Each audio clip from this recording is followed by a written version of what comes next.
Marciano fanfic en français. Abonnez-vous à la chaîne. Nouvelle théorie fanfic. Mon incroyable harem dans DxD. Chapitre 161, l'injustice de la vie. Monde humain, Japon, Kuo. Après la journée d'école, comme d'habitude, chacun est rentré chez soi ou a participé aux activités du club. Au club de MMA, les membres ont découvert les méthodes d'enseignement de Skatash. Tout d'abord, au lieu d'un entraînement régulier, le programme d'entraînement de Skatash comprenait beaucoup plus de combats. Pourquoi on se bat a demandé un membre du club de MMA lorsque Skatash lui a parlé des changements qu'elle allait apporter au programme d'entraînement. On ne veut pas se battre. On veut juste pouvoir se protéger. Skatash acquiesça à la question de la jeune fille. Il fallait un peu de temps pour s'habituer à ce genre de choses à l'époque moderne. À son époque, personne n'apprenait les techniques de combat sans s'y intéresser. Mais dans une époque paisible comme celle-ci, elle pouvait comprendre un peu. Je crois comprendre, dit Skatash en secouant la tête. Tu veux pouvoir te protéger, c'est logique. Mais si tu étais attaqué sans aucune expérience des techniques, pourrais-tu te protéger avec ce que tu as appris? Face à cette question, la jeune fille qui l'avait posée et toutes les autres, également déconcertées par le combat ajouté à leur programme d'entraînement, restèrent sans voix. Elles comprenaient que Skatash cherchait à leur permettre de mieux se protéger. Mais en même temps, en tant que fille de l'ère moderne, elle craignait la douleur et les contusions que le combat entraînerait inévitablement. Finalement, Skatash réussit à convaincre les filles de s'entraîner. L'avenir nous dira jusqu'où elles pourront aller si nécessaire. Plus important encore, Skatash fit ce qu'elle faisait en cours de gym avec les membres du club surnaturel. Elle les força à utiliser des sauts, tout comme James et Seu Chulin avant de terminer leur formation. Cela ne concernait pas seulement les membres réguliers du club. Shuna et Mio durent également utiliser ces sauts pendant leur séjour au club. Ainsi prit fin la première journée de Skatash à l'Académie Kuo. De retour chez lui, il s'assit avec les autres résidents du manoir à la rue pour regarder la télévision dans le salon. Alors, comment s'est passée votre scolarité, maître? Demanda James en souriant. Que pensiez-vous des jeunes de l'époque? Faibles, sans but et sans ambition, répondit Skatash d'un ton neutre. Mais je dois admettre que la vie me semble bien plus agréable que les difficultés rencontrées à mon époque. Eh bien, les progrès technologiques permettront d'y parvenir, dit doucement Shuna. C'est vrai, répondit Skatash d'un hochement de tête. Bref, Skati, dit Léona en s'immisçant dans la conversation. Je crois que tu devrais aller faire les magasins. Tu as des vêtements de travail, mais tu n'as rien à te mettre les jours où tu ne travailles pas. Je ne pense pas qu'il soit nécessaire d'avoir autant de tenues, refusa Skatash. Pas du tout, répondit Léona avec véhémence. En tant que femme, il faut prendre soin de son apparence. N'est-ce pas, James? Je n'irai pas jusqu'à dire que les femmes doivent s'habiller avec élégance, répondit James à sa mère. Mais je pense que tu serais belle en tenue décontractée. Enfin, ce serait gâcher ta beauté de porter juste une combinaison.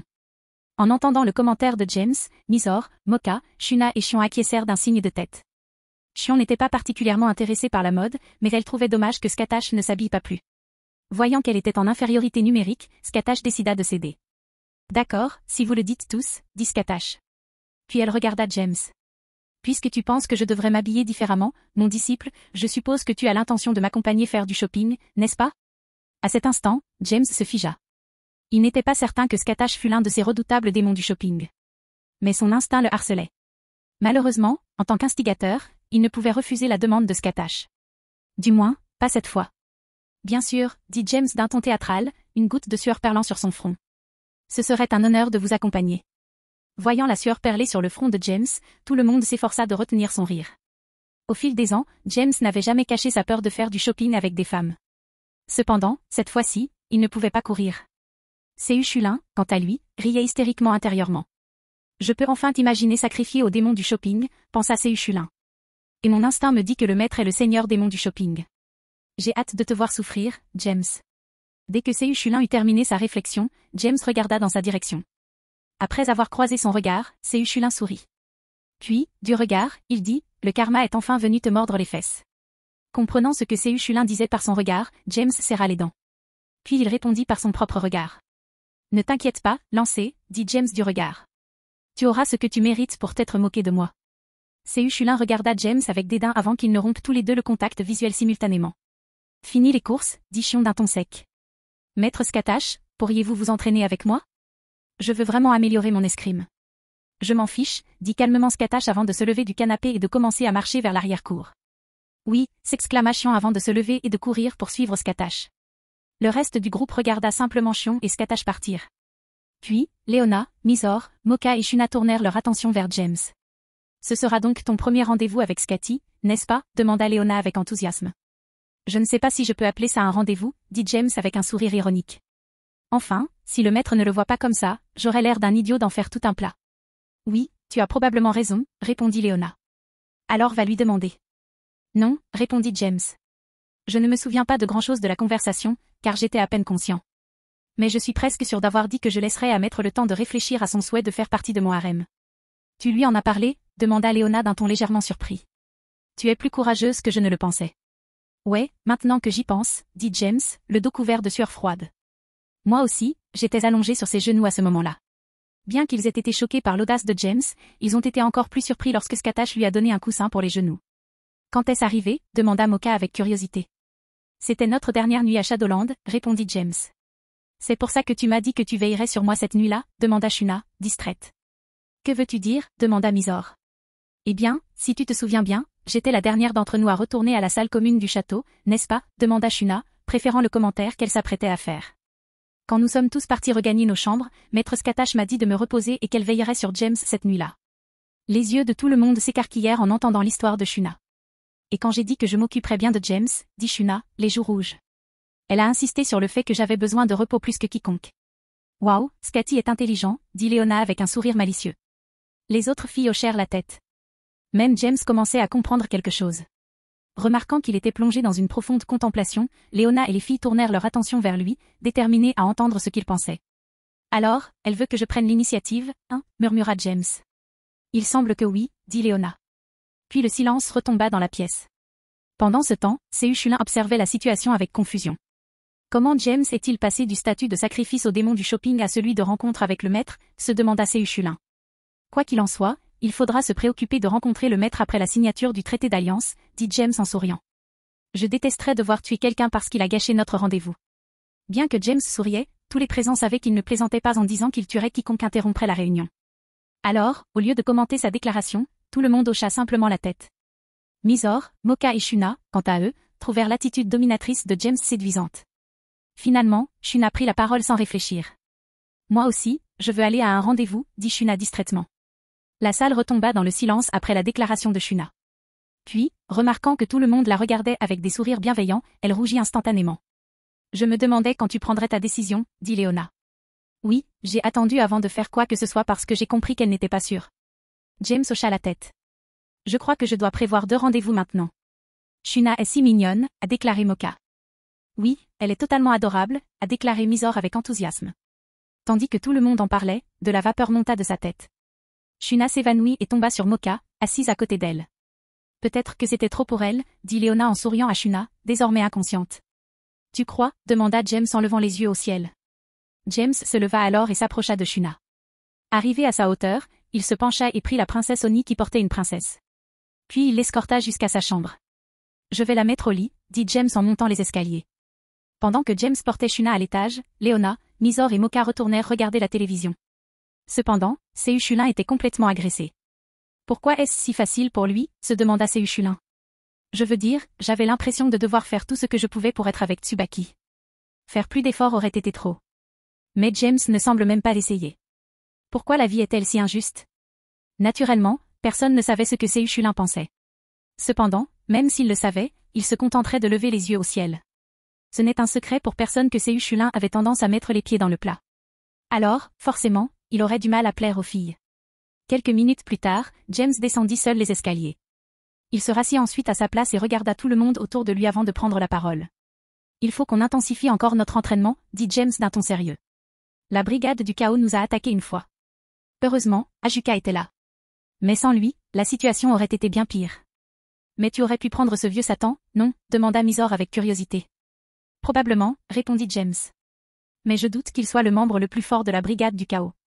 James a raison, ajouta Sehuchulin. De plus, on ne sera jamais ensemble quand ils attaqueront. En entendant ce raisonnement, Mizor et Mocha commencèrent à réfléchir plus profondément. Et puisque Riri et Sona ont demandé de l'aide au maître pour l'entraînement, j'ai décidé que nous nous entraînerions ensemble à partir de maintenant, a déclaré James résolument. En entendant cela, Mizor, Sehuchulin et Mocha hochèrent la tête. Oh, mon bébé devient un leader, dit Léona avec un sourire. James tourna la tête et regarda sa mère, impuissant.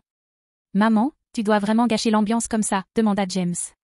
Bien sûr, répondit Léona en souriant. Mais ton expression justifie tous mes efforts. Chapitre 162, rencontre avec le beau-père. Monde humain, Japon, Kuo. Une semaine s'est écoulée depuis la rentrée.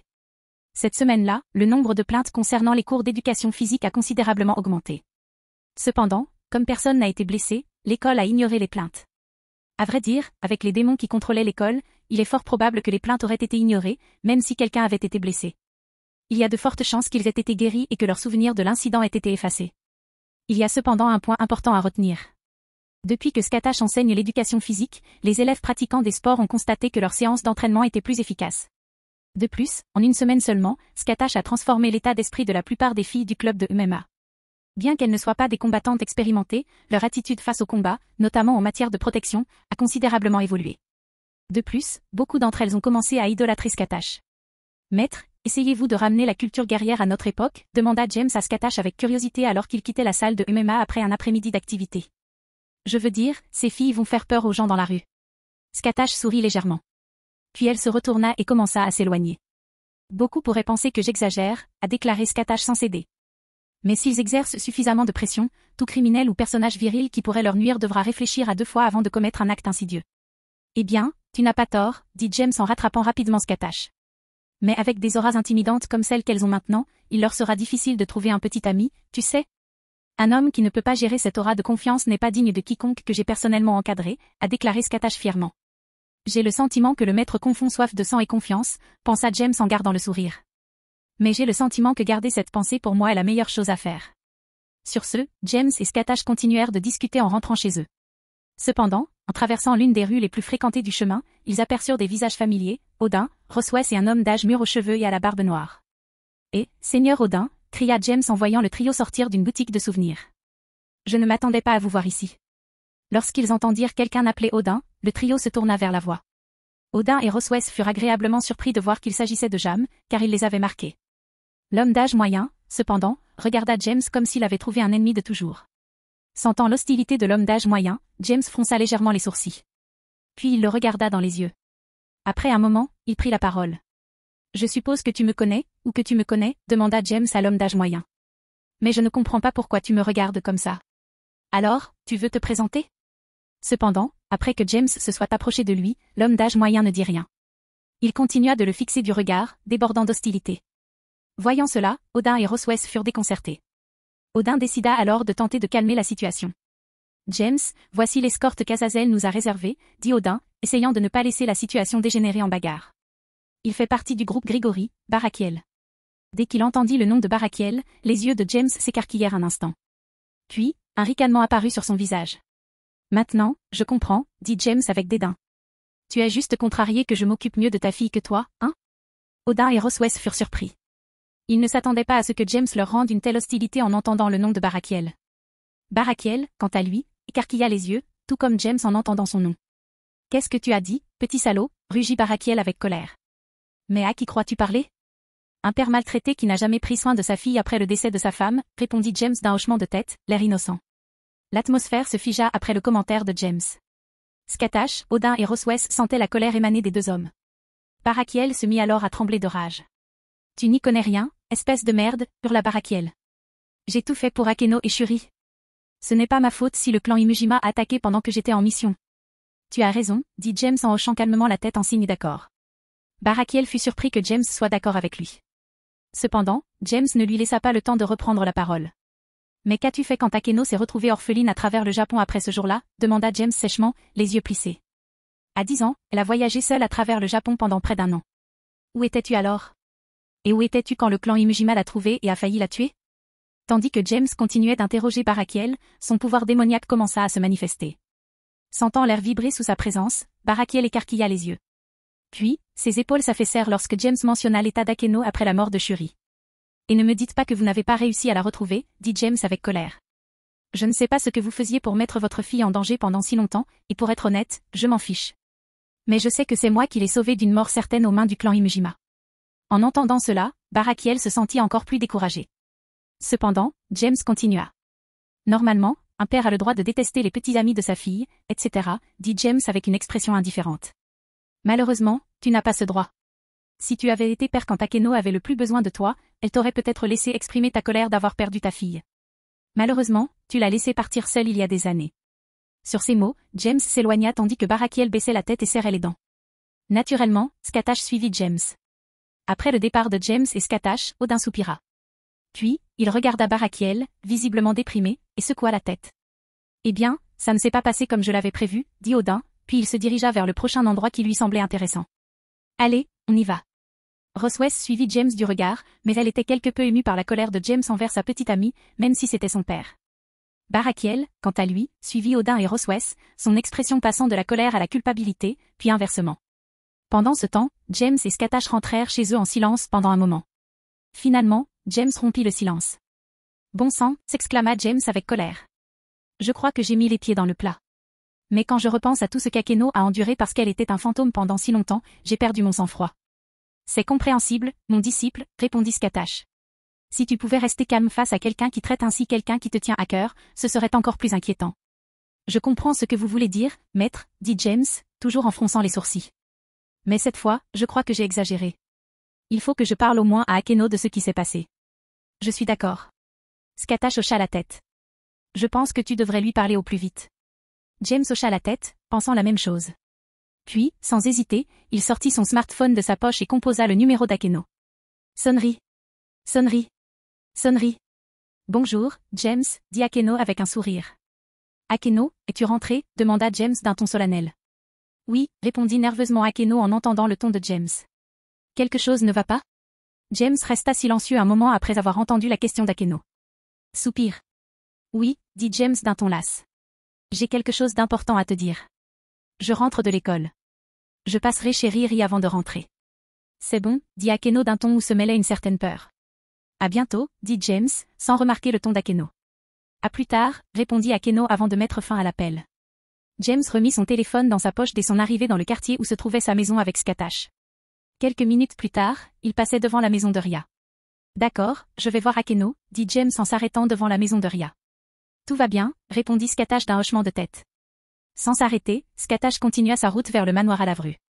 Puis, après avoir pris une grande inspiration, James se dirigea vers la maison de Ria et sonna à la porte. Quelques instants plus tard, Koneko ouvrit. Elle sourit en réalisant que c'était James qui sonnait. Cependant, devant son expression, son sourire disparut et laissa place à une expression inquiète. « Salut, mon chaton », dit James avec un sourire forcé. « Je dois parler à Akeno. Elle est dans sa chambre ?» En réponse, Koneko hocha distraitement la tête. James entra dans la maison, ôta ses chaussures et enfila une paire de pantoufles. Puis il entra et se dirigea vers la chambre d'Akeno. Pendant ce temps, Koneko se tenait près de la porte, observant James avec inquiétude. Depuis environ 6 ans qu'elle le connaît, elle n'avait jamais vu James avec un sourire forcé comme celui-là. « Koneko, quelque chose ne va pas ?» demanda Ria en voyant Koneko sur le seuil. « Qui a sonné ?» C'était James Nii, répondit distraitement Koneko. Quelque chose n'allait pas, et il voulait voir Akeno-san. Ria fut surprise d'apprendre que James était passé à l'improviste. Mais ce qui la surprit encore plus, c'est que Koneko ne souriait pas joyeusement comme d'habitude quand James passait. « Je me demande ce qui se passe », dit Ria en regardant l'escalier menant au 2e étage. James, quant à lui, remonta le couloir du 2e étage. Un instant plus tard, il arriva devant la porte de la chambre d'Akeno. Toc, toc, toc. Akeno, c'est moi, James, dit James, annonçant sa présence. Un instant plus tard, James entendit Akeno s'approcher de la porte. Puis la porte s'ouvrit, et James fut complètement surpris. Akeno, qui se tenait dans l'embrasure de la porte, avait les yeux rouges et gonflés. On voyait bien qu'elle pleurait. Akeno, demanda James, surpris. James, ai-je fait quelque chose de mal demanda Akeno, les larmes aux yeux. La confusion de James s'accrut après la question d'Akeno. Qu'est-ce que tu veux dire? Je ne sais pas pourquoi tu rondes avec moi, mais je te promets que je réparerai tout ce qui ne va pas, dit Akeno en sanglotant. Une fois de plus, James était encore plus confus. Il se figea complètement. Au même moment, Ria s'approcha de la chambre d'Akeno, curieuse de savoir pourquoi James était là. Ce faisant, elle vit James debout en silence devant la chambre d'Akeno, tandis qu'Akeno pleurait sur le seuil. De plus, elle entendit les dernières paroles d'Akeno. Puis, sans hésiter, elle courut vers eux. James, qu'est-ce qui se passe demanda Ria avec colère. Qu'est-ce que tu fais avec Akeno? En entendant l'interrogatoire furieux de Ria, James sortit de sa stupeur. Il regarda alors le visage baigné de larmes d'Akeno et l'air furieux de Ria. Il laissa échapper un profond soupir. Après cela, il tapota le front de chacun d'eux. Là. Après le mouvement du front de James, les 2 filles ont pleuré et ont regardé James tout en couvrant leur front avec leurs mains. Tout d'abord, dit James en regardant Akeno dans les yeux. Je n'ai jamais parlé de rompre avec toi, n'est-ce pas? Tu tires des conclusions hâtives. Mais quand tu as appelé? Dit Akeno avec surprise dans son ton. J'ai dit que j'avais quelque chose d'important à te dire, parce que j'ai effectivement quelque chose d'important à te dire, dit James. Mais la rupture n'est pas la seule chose importante que je puisse te dire, n'est-ce pas? James affichait un sourire ironique en parlant. Il n'imaginait même pas que son ton donnerait à Akeno l'impression qu'il allait rompre avec elle. Pourtant, il se tourna vers Ria sans effacer son sourire ironique. Et toi, Riri? Soupir, dit James avant de secouer la tête. Tu n'as même pas pensé à me demander ce qui se passait avant de m'accuser d'avoir fait quelque chose de mal. Je repense à mes 14 ans. Je ne vais pas me faire gifler à nouveau, si. Tandis que James parlait, son ton devint enjoué. Ria, quant à elle, rougit de gêne. Elle réalisa aussi qu'elle avait peut-être réagi de manière excessive en voyant Akeno pleurer. Mais puisque tu t'es mis en colère pour Akeno, je vais laisser tomber cette fois, dit James en souriant en caressant la tête de Ria. Bref, j'ai quelque chose à te dire, Akeno. Allons dans ta chambre et parlons-en. Chapitre 163, James n'est-il pas mignon? Monde humain, Japon, Kuo. Une fois le malentendu dissipé, James suivit Akeno dans sa chambre tandis que Ria retournait dans la sienne. Après être entré, Akeno s'assit sur le lit et tapota la place à côté d'elle. Et, comme le suggérait le geste d'Akeno, James s'assit juste à côté d'elle. Puis, Akeno lui saisit le bras et l'entoura de sa taille tandis qu'elle se laissait aller dans ses bras. Alors, qu'est-ce que tu avais à me dire? Demanda Akeno, l'air sérieux. En entendant la question d'Akeno, James prit une profonde inspiration. Puis il regarda Akeno dans les yeux. J'ai rencontré Barakiel aujourd'hui, dit James solennellement. Après cela, les deux restèrent silencieux. James continua de fixer Akeno du regard jusqu'à ce qu'elle baisse la tête et se mette à trembler de colère. Au bout de quelques minutes, Akeno parla sans lever les yeux. Pourquoi est-il ici? Demanda doucement Akeno. Vous avez été désigné comme escorte du seigneur Odin pendant qu'il est dans la région pour la signature du traité d'alliance, répondit James. Akeno resta de nouveau silencieux. Puis, après une minute de silence, il reprit la parole. Il t'a dit quelque chose? Demanda Akeno, toujours la tête baissée. James se gratta alors la tête avec une expression étrange qu'Akeno ne pouvait pas voir. Eh bien, il n'a pas vraiment eu l'occasion de dire quoi que ce soit, dit James maladroitement. Que veux-tu dire? Demanda Akeno en relevant la tête. James expliqua ensuite que lors de sa première rencontre avec Barakiel, ce dernier le regardait avec hostilité. Il raconta ensuite à Akeno ce qu'il avait dit après avoir découvert qui était Barakiel. Après cela, James attendit la réaction d'Akeno. Et il ne fallut pas longtemps avant que James l'entende. Ah ah ah! Akeno éclata de rire. Eh bien, tu as dit tout ce que j'aurais dit. Comment oses-tu être en colère contre mon petit ami alors qu'il n'était pas là pour moi? Crois-tu pouvoir m'abandonner aussi longtemps et avoir encore ton mot à dire sur ma vie? Ton intelligence aussi, j'ai dû la perdre quand elle est tombée du ciel. En entendant le rire joyeux d'Akeno, James fut surpris de voir des larmes couler de ses yeux. Puis il la prit dans ses bras et la serra fort. Après avoir senti la chaleur de James, Akeno attrapa le devant de son uniforme scolaire et se mit à sangloter doucement. À cet instant, Akeno ressentit un mélange d'émotions, colère, tristesse, dédain, joie et amour. Inutile de préciser que toutes les émotions négatives étaient dirigées vers son père, tandis que les émotions positives étaient réservées à James. Après quelques minutes de pleurs, Akeno releva enfin la tête. James plongea alors son regard dans ses beaux yeux violets. Après avoir maintenu le contact visuel quelques instants, Akeno ferma lentement les yeux et s'approcha de James. Sachant exactement ce qu'Akeno voulait, James se pencha et l'embrassa sur les lèvres. James n'essaya pas d'enfoncer sa langue dans sa bouche pour se baiser. Au lieu d'un baiser empli de désir et de passion, celui-ci était empli d'amour et d'affection. Dès que James et Akeno rompirent le baiser, Akeno sourit à James. En voyant le sourire d'Akeno, malgré les larmes sur son visage, James sentit que c'était le plus beau sourire qu'Akeno lui ait jamais offert. Après cela, James et Akeno discutèrent encore un peu. Akeno fit clairement comprendre qu'elle n'avait aucune intention de pardonner à son père et que James n'avait pas à s'inquiéter des sentiments de Barakiel. Il a renoncé à mon droit de prendre soin de lui en m'abandonnant à mon sort, dit Akeno d'un air résolu. J'ai une famille maintenant et je suis heureuse. S'il veut être père, qu'il l'accepte et me laisse vivre la vie que je mène. En réponse, James hocha la tête. Il n'avait aucune intention de convaincre Akeno de pardonner à Barakiel. Cela dit, il ne s'y opposerait pas non plus. Il pensait qu'Akeno avait le droit et la capacité de choisir comment elle interagirait avec son père à l'avenir. Tout ce qu'il pouvait faire, c'était la soutenir du mieux qu'il pouvait. Peu de temps après, James décida qu'il était temps de rentrer chez lui. Bien qu'Akeno fût déçue et souhaita des moments plus intimes avec James, elle comprenait pourquoi il avait décidé de partir. Avec les menaces de Loki, il pouvait être appelé à agir à tout moment. James dit donc au revoir à Akeno. Puis, il annonça à Ria qu'il partait lui aussi. Quelques minutes plus tard, James était de retour chez elle. Lui et les autres résidents du manoir à Lavru passèrent donc la nuit comme d'habitude. Sauf James, qui demanda à Scatache de l'entraîner. Bien que sa rencontre avec Barakiel et sa conversation ultérieure avec Akeno ne l'aient pas affecté négativement, il avait néanmoins une certaine négativité refoulée qu'il fallait apaiser. Après l'entraînement, James est allé se coucher pour se préparer pour l'école du lendemain. Pour tous les autres à la maison, la nuit s'est déroulée comme toutes les autres. Le lendemain, l'entraînement et les cours du matin se déroulèrent normalement. La classe de James eut également son premier cours d'éducation physique avec Scatash. Puis, pendant le déjeuner, Azazel appela James, Scatash, Sona et Tsubaki dans la salle du club de recherche occulte. À leur arrivée, ils ont trouvé un invité inattendu. « Vali ?» demanda James en voyant son rival debout dans un coin de la pièce. « Pourquoi es-tu ici ?» Vali regarda James et fut stupéfait de constater à quel point il était devenu fort en un mois et demi. Puis, il serra les dents et se jura qu'il surpasserait l'empereur Dragon Rouge. « Azazel m'a appelé et m'a demandé de l'aide pour quelque chose, » dit Vali, les yeux ardents. En entendant cela, James regarda Azazel. Puis il haussa les épaules. « Pourquoi un membre de la brigade du chaos est-il ici ?» demanda Sona en regardant Azazel d'un air sévère. « Calme-toi, Sonia, » dit Azazel en levant les mains d'un air désarmant. « Nous avons besoin de l'aide de Vali si nous voulons découvrir les faiblesses de Loki et tout le reste. »« Je vois, » dit Scatash en secouant la tête. « Tu veux utiliser la porte du dragon. C'est la seule raison qui, à mon avis, nécessiterait les 2 dragons célestes. »« Bien, » dit Azazel avec un sourire et un hochement de tête. « Avec les 2 dragons célestes et les 3 rois dragons, nous devrions pouvoir invoquer Midgardsormr. Enfin, au moins invoquer sa conscience, en tout cas. » Après qu'Azazel eut parlé, tout le monde se tut. Puis James prit la parole. « Tanin, Skiadrom, et qui d'autre ?» demanda James. « On n'a accès qu'à 2 rois dragons, n'est-ce pas ?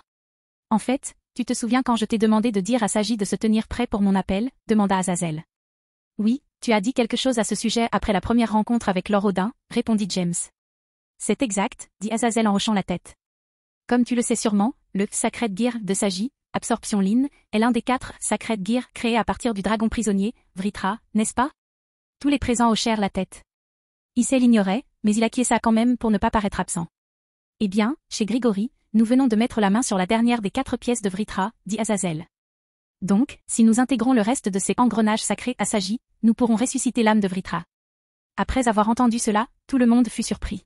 « Est-ce possible ?» demanda Tsubaki avec curiosité. « Oui. » Azazel hocha la tête. « En temps normal, cela prendrait beaucoup de temps. Cependant, maintenant que nous avons un grand maître dans l'art de la création runique, ce temps sera considérablement réduit. » Sur ce, tout le monde tourna la tête vers Scatash. « C'est vrai. » Scatash hocha la tête. « Si tous les fragments de Vritra sont rassemblés, j'ai des runes qui peuvent accélérer la récupération de son âme. Ensuite, lorsque l'âme de Vritra sera intacte, nous pourrons invoquer la conscience de Midgardsormr et obtenir autant de détails que possible sur lui, » a déclaré Azazel avec un sourire. Tout le monde hocha la tête une fois de plus en entendant l'explication d'Azazel. James reporta alors son attention sur Vali. « Alors pourquoi es-tu prêt à m'aider ?» demanda James avec curiosité. « Parce que combattre un dieu serait un combat amusant, » dit Vali avec un sourire affamé. « Je vois, » dit James en hochant la tête. « Typiquement Vali. »« Ne fais pas comme si vous ne pensiez pas la même chose » dirent Ria et Sona simultanément en levant les yeux au ciel. « Je n'ai jamais dit non » répondit James avec un sourire affamé de combat sur son visage. « Bref, dis à Sagi de venir ici après les cours » dit Azazel. « Ensuite, je l'emmènerai au quartier général de Grigori et j'intégrerai le reste des Sacred Gears avec lui. » En entendant cela, Sona hocha la tête. Azazel reporta alors son attention sur Scatash. « Pour l'instant, nous aurons également besoin de votre aide » a déclaré Azazel. « Ne t'inquiète pas, » dit Scatash. « Je t'offrirai mon aide si besoin. »« Bien, » dit Azazel avec un sourire. « Alors je te laisse retourner déjeuner. » Sur ce, Azazel quitta la pièce. Peu après, Vali quitta la pièce par téléportation. « Il faut garder un œil sur Vali » dit James d'un ton sérieux. « Je ne sais pas ce qu'il est, mais je sais qu'il prépare quelque chose. » Tout le monde hocha la tête en réponse. « Oh, au fait, » dit Issei, une lueur curieuse dans le regard. « Comment le bras d'Azazel a-t-il poussé ? Je veux dire, ne l'a-t-il pas coupé pendant la bagarre avec cette fille ? » « Oh, tu parles de Kateria Léviathan, » dit Sona. « Je suppose qu'elle n'a pas repoussé. C'est probablement une prothèse. Votre supposition est correcte. » Scatash hocha la tête. « L'un de vos bras semble être un appareil de technologie très avancée. Je parie qu'il ressemble au personnage principal de Sekiro, » a déclaré James avec un sourire. « Si c'est vrai, c'est dommage, » a déclaré Issei, se souvenant du jeu dont parlait James. Tout le monde dans la pièce regarda les 2 accros aux jeux vidéo avec surprise alors qu'ils commençaient à discuter du type de mécanisme caché que le bras d'Azazel pouvait contenir. « Ces 2-là sont vraiment extraordinaires, » dit Ria en secouant la tête avec un sourire ironique. « C'est vrai, » dit Sona. « Quand on les voit comme ça et qu'ensuite on les voit se battre, c'est difficile de savoir s'ils sont amis ou non. Enfin, n'est-ce pas mignon la façon dont les yeux de James s'illuminent quand il parle de ce qu'il aime vraiment ?» demanda Akeno en regardant James avec un sourire. En réponse à la question d'Akeno, Ria, Sona et Koneko hochèrent la tête. Comme Akeno, elles regardèrent James parler à Issei avec un sourire. « Issei est mignon aussi, » dit Asia en regardant Issei, tout excité. Cependant, après qu'Asia eut parlé, seule Irina acquiesça. Pendant ce temps, Zenobia échangeait des regards entre James et Issei, cherchant à savoir avec qui elle aurait le plus de chances d'avoir un enfant. Tout le monde devrait se préparer, dit Scattash en regardant autour de lui. Une fois que nous aurons des informations sur Loki, nous nous battrons probablement peu après. La conversation entre James et Issei prit fin avec les paroles de Scattash. Puis, avec tous les présents, ils acquiescèrent à la déclaration de Scattash. Peu après, la pause déjeuner prit fin et chacun retourna en classe. Le reste de la journée se déroula ensuite paisiblement. Après la sonnerie finale, Azazel conduisit Janshiro et Scattash au quartier général de Grigori, tandis que les autres démons participaient aux activités du club. Après tout, c'était tout ce qu'ils pouvaient faire jusqu'à ce que James et Issei soient appelés pour réveiller Midgardsormr. Une fois les activités du club terminées, chacun rentra chez soi. Vers minuit, Scattash retourna au manoir de James. Une fois arrivée, elle partit immédiatement à sa recherche. Toc, toc, toc. Assis dans sa chambre, tenant ses épées, James fut interrompu par des coups frappés à la porte de sa chambre. Entrez, répondit James sans lever les yeux de son activité. Peu de temps après que James eut parlé, la porte s'ouvrit et Scattash entra. Alors, j'imagine que tout s'est bien passé, demanda James. Exact. Scattash hocha la tête. Préparez-vous. Demain, vous et les autres dragons serez appelés à invoquer la conscience de Midgardsormr. Compris, répondit James en rengainant Oshiro Sakura. Comment va Sagi? Il va bien, répondit Scattash. Mais il n'ira pas à l'école demain. James haussa un sourcil face à la réponse de Scattash. Comprenant la question dans le regard de James, Scattash répondit avant que James puisse la formuler. Il a besoin de temps pour s'habituer à ses nouvelles capacités, dit Scattash d'un ton préventif. Mais une journée ne suffit certainement pas. Chaque petit geste peut être utile si nécessaire au combat. C'est logique, dit James en hochant la tête. Puis, avec un sourire malicieux, il reprit la parole. J'espère qu'on en finira vite avec Loki. Ensuite, on pourra aller à notre rendez-vous. Scattash haussa un sourcil à la réponse de James. Puis elle sourit. Un rendez-vous, n'est-ce pas? Demanda Scattash d'un ton taquin. Bon, j'espère que tu sauras impressionner ce Scattash le moment venu. Puis, sans laisser à James le temps de répondre, Scattash se retourna et sortit de la chambre de James en se déhanchant. Alors qu'elle s'apprêtait à refermer la porte derrière elle, Scattash jeta un regard séducteur par-dessus son épaule. Après avoir croisé le regard de James, elle tourna la tête et sortit en refermant la porte derrière elle. Chapitre 164. Le roi dragon endormi, Midgardsormr. Enfer, territoire de Grigori, quartier général de Grigori. Dans une chambre souterraine du bâtiment principal du quartier général de Grigori, James, Vali, Issei et Janshiro attendaient qu'Azazel apparaisse avec Tana. Vali, on dirait que tu as gagné en force depuis notre dernier combat, dit James en souriant. Tu veux qu'on se batte plus tard? Peut-être après cette opération, dit Vali. Nous savons tous les deux que nous devrons être au meilleur de notre forme pour affronter Loki. James leva les yeux au ciel en réponse. Même si j'aime les bons combats, je sais quelles sont mes priorités, a déclaré James. Je veux dire, après ce combat contre le dieu Trickster. Bien sûr, j'adorerais, répondit Vali avec un sourire affamé. Et puis, j'ai un nouveau membre dans mon équipe qui adorerait affronter quelqu'un de la tienne? En entendant cela, le sourcil de James se haussa d'intérêt. Oh, lequel de mes camarades de classe cette personne aimerait-elle combattre? Demanda James. Votre chevalier, Dante, dit Vali. Oh, alors Vergil est avec toi maintenant? Demanda James en souriant. Je n'aurais jamais pensé que ce type travaillerait en harmonie avec qui que ce soit. Cette fois, c'est Vali qui haussa un sourcil avec intérêt. Alors, tu l'as rencontré, je suppose? Demanda Vali avec curiosité.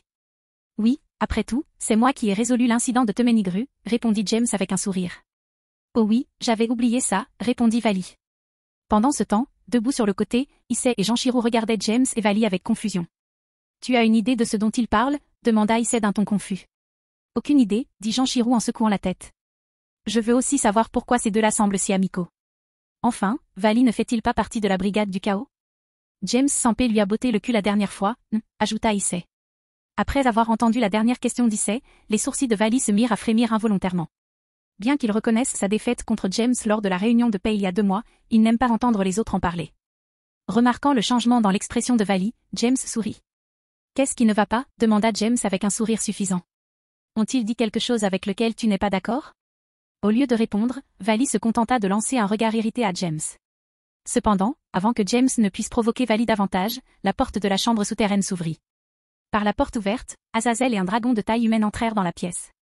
Bonjour les enfants, dit Azazel en souriant. Vous vous entendez bien? Ouais. Pas de problème ici, dit James avec un sourire. Je me remémore juste le bon vieux temps, surtout en comparant nos souvenirs de notre dernière dispute. Une fois de plus, le sourcil de Vali se contracta involontairement. Cependant, il choisit de garder le silence. Même si cela lui déplaisait, c'était un fait que James l'avait vaincu lors de leur dernier combat. Dreg, Albion, Skiadrom, Vritra, cela fait longtemps que la plupart d'entre nous ne se sont pas retrouvés au même endroit, dit Tana aux 4 Sacred Gears présents dans la pièce. Même si les circonstances sont très différentes. Vraiment, dit Albion à propos du joyau bleu qui apparaissait au dos de la main droite de Vali. Tu perdrais quand même si on se battait. Et comment vas-tu te battre sans corps, demanda Dreg d'un ton hostile. Tais-toi, Dreg, hurla Albion avec colère. Tu sais exactement ce que je voulais dire. Tandis que les dragons célestes se disputaient, Azazel, Tanin, Issei et Janshiro regardaient James et Vali avec une pointe de pitié. Au même moment, James et Vali fixaient respectivement leurs mains gauche et droite, l'air perplexe. En quelques secondes, la dispute de Dreg et Albion devint un sujet de conversation qui résonna dans la cour de n'importe quelle école primaire du monde des humains. Azazel toussa bruyamment pour attirer l'attention de tous. Comme le débat entre les dragons célestes a été éclairant. Je crois qu'il est temps de se mettre au travail. En entendant cela, Tanin, Issei et Janshiro ne purent s'empêcher de rire légèrement. Au même moment, James et Vali lançaient un regard reconnaissant à Azazel. Bien qu'habitués à entendre leurs dragons célestes se dénigrer, ils ne s'attendaient pas à une dispute aussi puérile de la part d'êtres aussi puissants. Dreg et Albion reniflèrent simultanément alors que la dispute prenait fin. Tout va bien, s'exclama Azazel lorsque le silence se fit. Je suis sûr que tout le monde a remarqué le cercle magique au sol, non? Les 4 jeunes hommes hochèrent la tête en réponse à la question d'Azazel. Ce cercle magique s'appelle Porte du Dragon, expliqua Azazel. Sa fonction est d'invoquer des dragons avec l'aide d'autres dragons.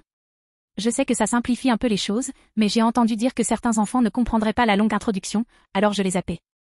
James, Vali et Tana hochèrent la tête. Puis ils regardèrent Issei et Janshiro. Pendant ce temps, Issei et Janshiro se regardaient, pensant la même chose. Bien sûr que ce type ne comprendrait pas, pensèrent les 2 garçons simultanément. Au fait, voyez-vous tous les points de différentes couleurs autour du cercle, demanda Azazel en les désignant. Restez sur la couleur correspondante. Ensuite, on pourra commencer. Aussitôt, James se dirigea vers le point rouge, Vali vers le point blanc en face de James, Tanin vers le point violet, et Azazel vers le point doré. Pendant ce temps, Issei et Janshiro se dirigèrent vers le point noir. Puis, réalisant qu'ils se tenaient au même endroit, ils échangèrent un regard intense. « Que fais-tu ici » demanda Janshiro. « Je m'en tiens à ma couleur » dit Issei comme si c'était évident. « Pourquoi es-tu ici » ? « C'est évidemment ma couleur » répondit Janshiro. « Le noir est évidemment la couleur du roi dragon de l'ombre » dit Issei. « Sais-tu seulement à quoi ressemble Vritra » demanda Janshiro en haussant la voix. « C'est un grand dragon noir. » Et tout comme Dreg et Albion avant eux, Issei et Janshiro commencèrent à se disputer. Et à mesure que le temps passait, leur dispute devenait de plus en plus puérile. Finalement, Azazel intervint. « En fait, Issei, tu devrais aller à l'endroit gris foncé » dit Azazel avec un sourire. « Je me demande pourquoi Skiadrom n'a rien dit en premier » demanda Tanino. « Parce que le garçon n'a pas demandé » dit Skiadrom pour que tout le monde puisse l'entendre. Naturellement, Issei était gêné.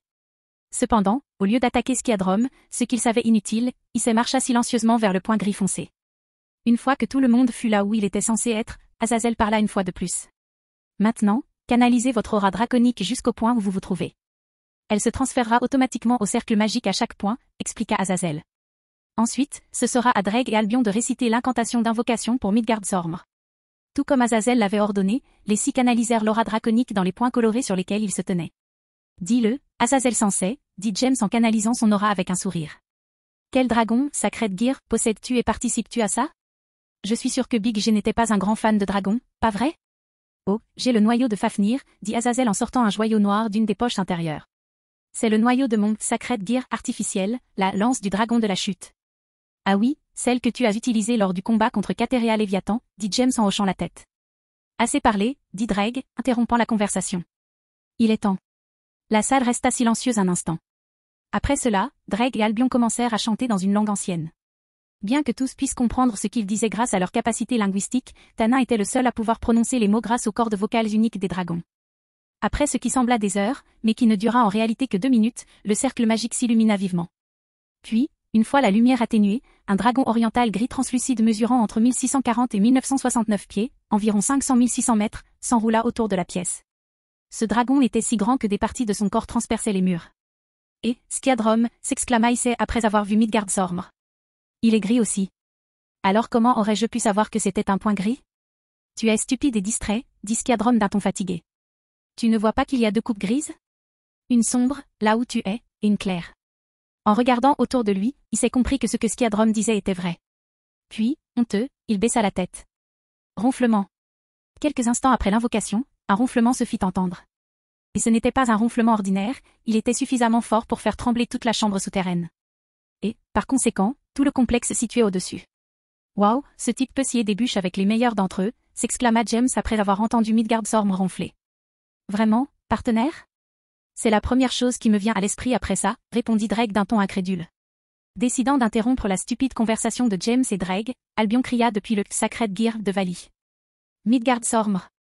Réveille-toi, cria Albion. Ronflement. Après un autre ronflement sonore, le silence régna un instant dans la pièce.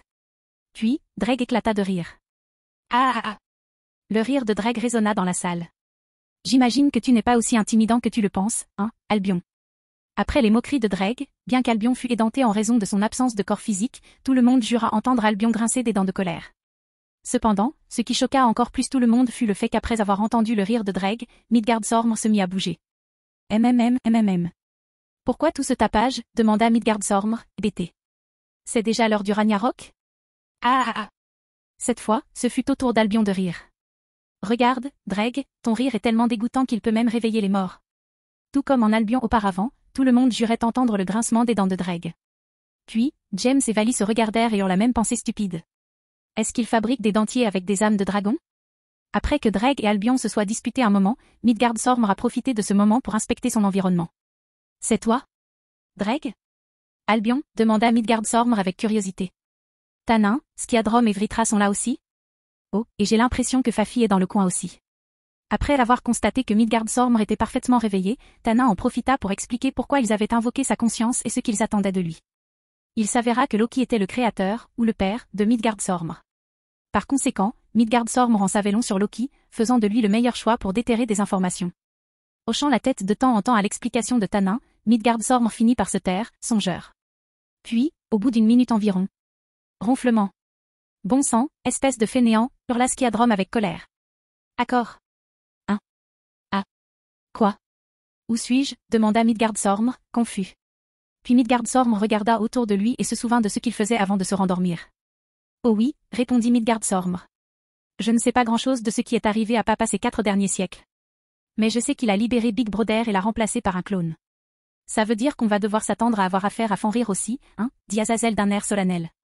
De plus, Gleipnir ne fonctionnera probablement pas non plus, ajouta Tanino. Quelle est la force de Fenrir? Demanda James avec curiosité. Il devrait être au début du niveau dieu inférieur, dit Azazel. Mais ce qui le rend dangereux, c'est que ses crocs sont capables de contourner les défenses de n'importe quel dieu, aussi puissant soit-il. Eh bien, nous pouvons probablement le laisser dominer, dit James avec indifférence. Et c'est à ce moment-là qu'ils se souvinrent de l'existence de Skatash. C'est vrai, répondirent simultanément Azazel et Tanin. Nous devrions probablement essayer d'améliorer Gleipnir aussi, a déclaré Tanino. J'en parlerai au vieil homme, répondit Azazel. Très bien, Midgardsorm, c'est tout ce qu'il nous fallait. Tu peux retourner dormir maintenant. D'accord, au revoir à tous, dit Midgardsorm tandis que son image illusoire commençait à s'estomper. Un instant avant que son image ne disparaisse complètement, Midgardsorm parla une fois de plus. Ne soyez pas surpris si Skoll et Ati sont aussi avec Big Brother, dit Midgardsorm en disparaissant complètement. Zut, j'avais complètement oublié ces deux-là, dit Azazel en secouant la tête. Bon, je pense qu'on devrait rentrer. Après tout, on a beaucoup de choses à préparer. Chapitre 165, l'arrivée de Loki. Monde humain, Japon, Kuo. Maître, les préparatifs sont-ils terminés? Demanda Jacques tandis que Skatash entrait dans la pièce où les attendaient Jacques, Vali et le reste de sa noblesse. 3 jours se sont écoulés depuis la conversation avec Midgardsorm. Entre-temps, la date de signature du traité a été fixée. De plus, Odin a apporté une version améliorée de Gleipnir pour soutenir l'attaque que Loki ne manquait pas de lancer lors de la signature du traité d'alliance. Et par coïncidence, c'est aujourd'hui la date de la signature du traité, ce qui coïncide avec l'heure prévue de l'attaque de Loki. Oui. Skatash hocha la tête. Une fois Loki apparu, Sona et sa noblesse n'auront plus qu'à injecter leur énergie démoniaque dans les runes que j'ai créées. Les runes mentionnées par Skatash constituaient la contre-mesure préparée en prévision de l'attaque éventuelle de Loki. Un cercle de téléportation était installé autour du bâtiment, un hôtel 5 étoiles appartenant au groupe Gremory, où le traité serait signé. Sona et sa noblesse étaient postés autour du cercle. Lorsque Loki apparaissait pour interrompre la signature du traité, elles injectaient leur énergie démoniaque dans les runes, ce qui alimentait la téléportation. James, Ria, qui se trouvait dans une chambre d'hôtel comme James, Sona, Vali et les 3 nobles étaient ensuite téléportés vers un lieu désertique avec Loki. Ok, maintenant tout ce que nous avons à faire est d'attendre, dit James en hochant la tête et en souriant. Attends, dit Vali, intervenant dans la conversation. Je suis au courant pour la téléportation runique et de l'endroit où nous combattons. Mais pourquoi téléportons-nous aussi les chefs de faction? Soupir. C'est Azazel. Dit James avec un soupir las. C'est vraiment tout ce qu'il t'a dit? À en juger par votre ton, je pense qu'il y a plus que ça, dit Vali en secouant la tête. Et pour répondre à votre question, oui. C'est tout ce qu'il m'a dit. James soupira de nouveau après avoir entendu la réponse de Vali. Puis, il leva les yeux et croisa le regard de son rival. Avant de placer les runes, le maître a enregistré les signatures énergétiques de chacun, dit James, commençant à expliquer le reste du plan à Vali. Une fois ces signatures enregistrées, le maître a ajouté une phrase runique au cercle de téléportation afin d'exclure certaines signatures de la téléportation. Les chefs de faction et se charger de veiller au respect du traité, pour être précis. Un regard compréhensif traversa le regard de Vali. Puis il regarda Skatash d'un air impressionné et respectueux. J'imagine à quel point le fait pourrait s'améliorer si elle avait un professeur comme vous, maître Skatash, dit Vali avec un étonnement sincère. Qui est cette fée? Demanda Skatash avec curiosité. Un créateur de runes talentueux? Ou un mage talentueux? Ce sont les deux seules possibilités qui me viennent à l'esprit, compte tenu du contexte. C'est une mage talentueuse et elle fait partie de mon équipe, répondit Vali. Skatash hocha simplement la tête, sans envisager une seule seconde de prendre le mage sous son aile. Vali, qui le remarqua également, laissa tomber le sujet.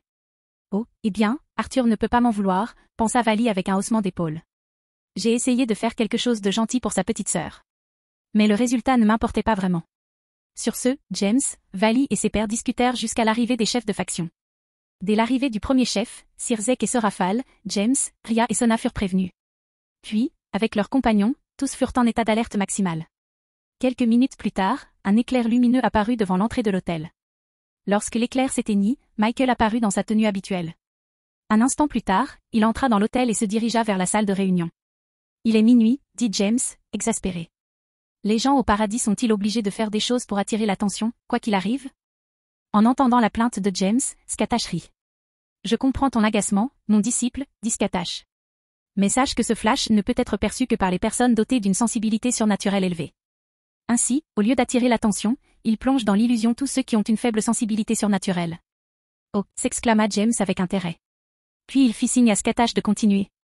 L'illusion utilisée par chaque ange peut être légèrement différente, mais ils font tous croire aux humains normaux que l'ange est arrivé de manière normale. Je vois. James hocha la tête. Puis, se caressant le menton, il poursuivit.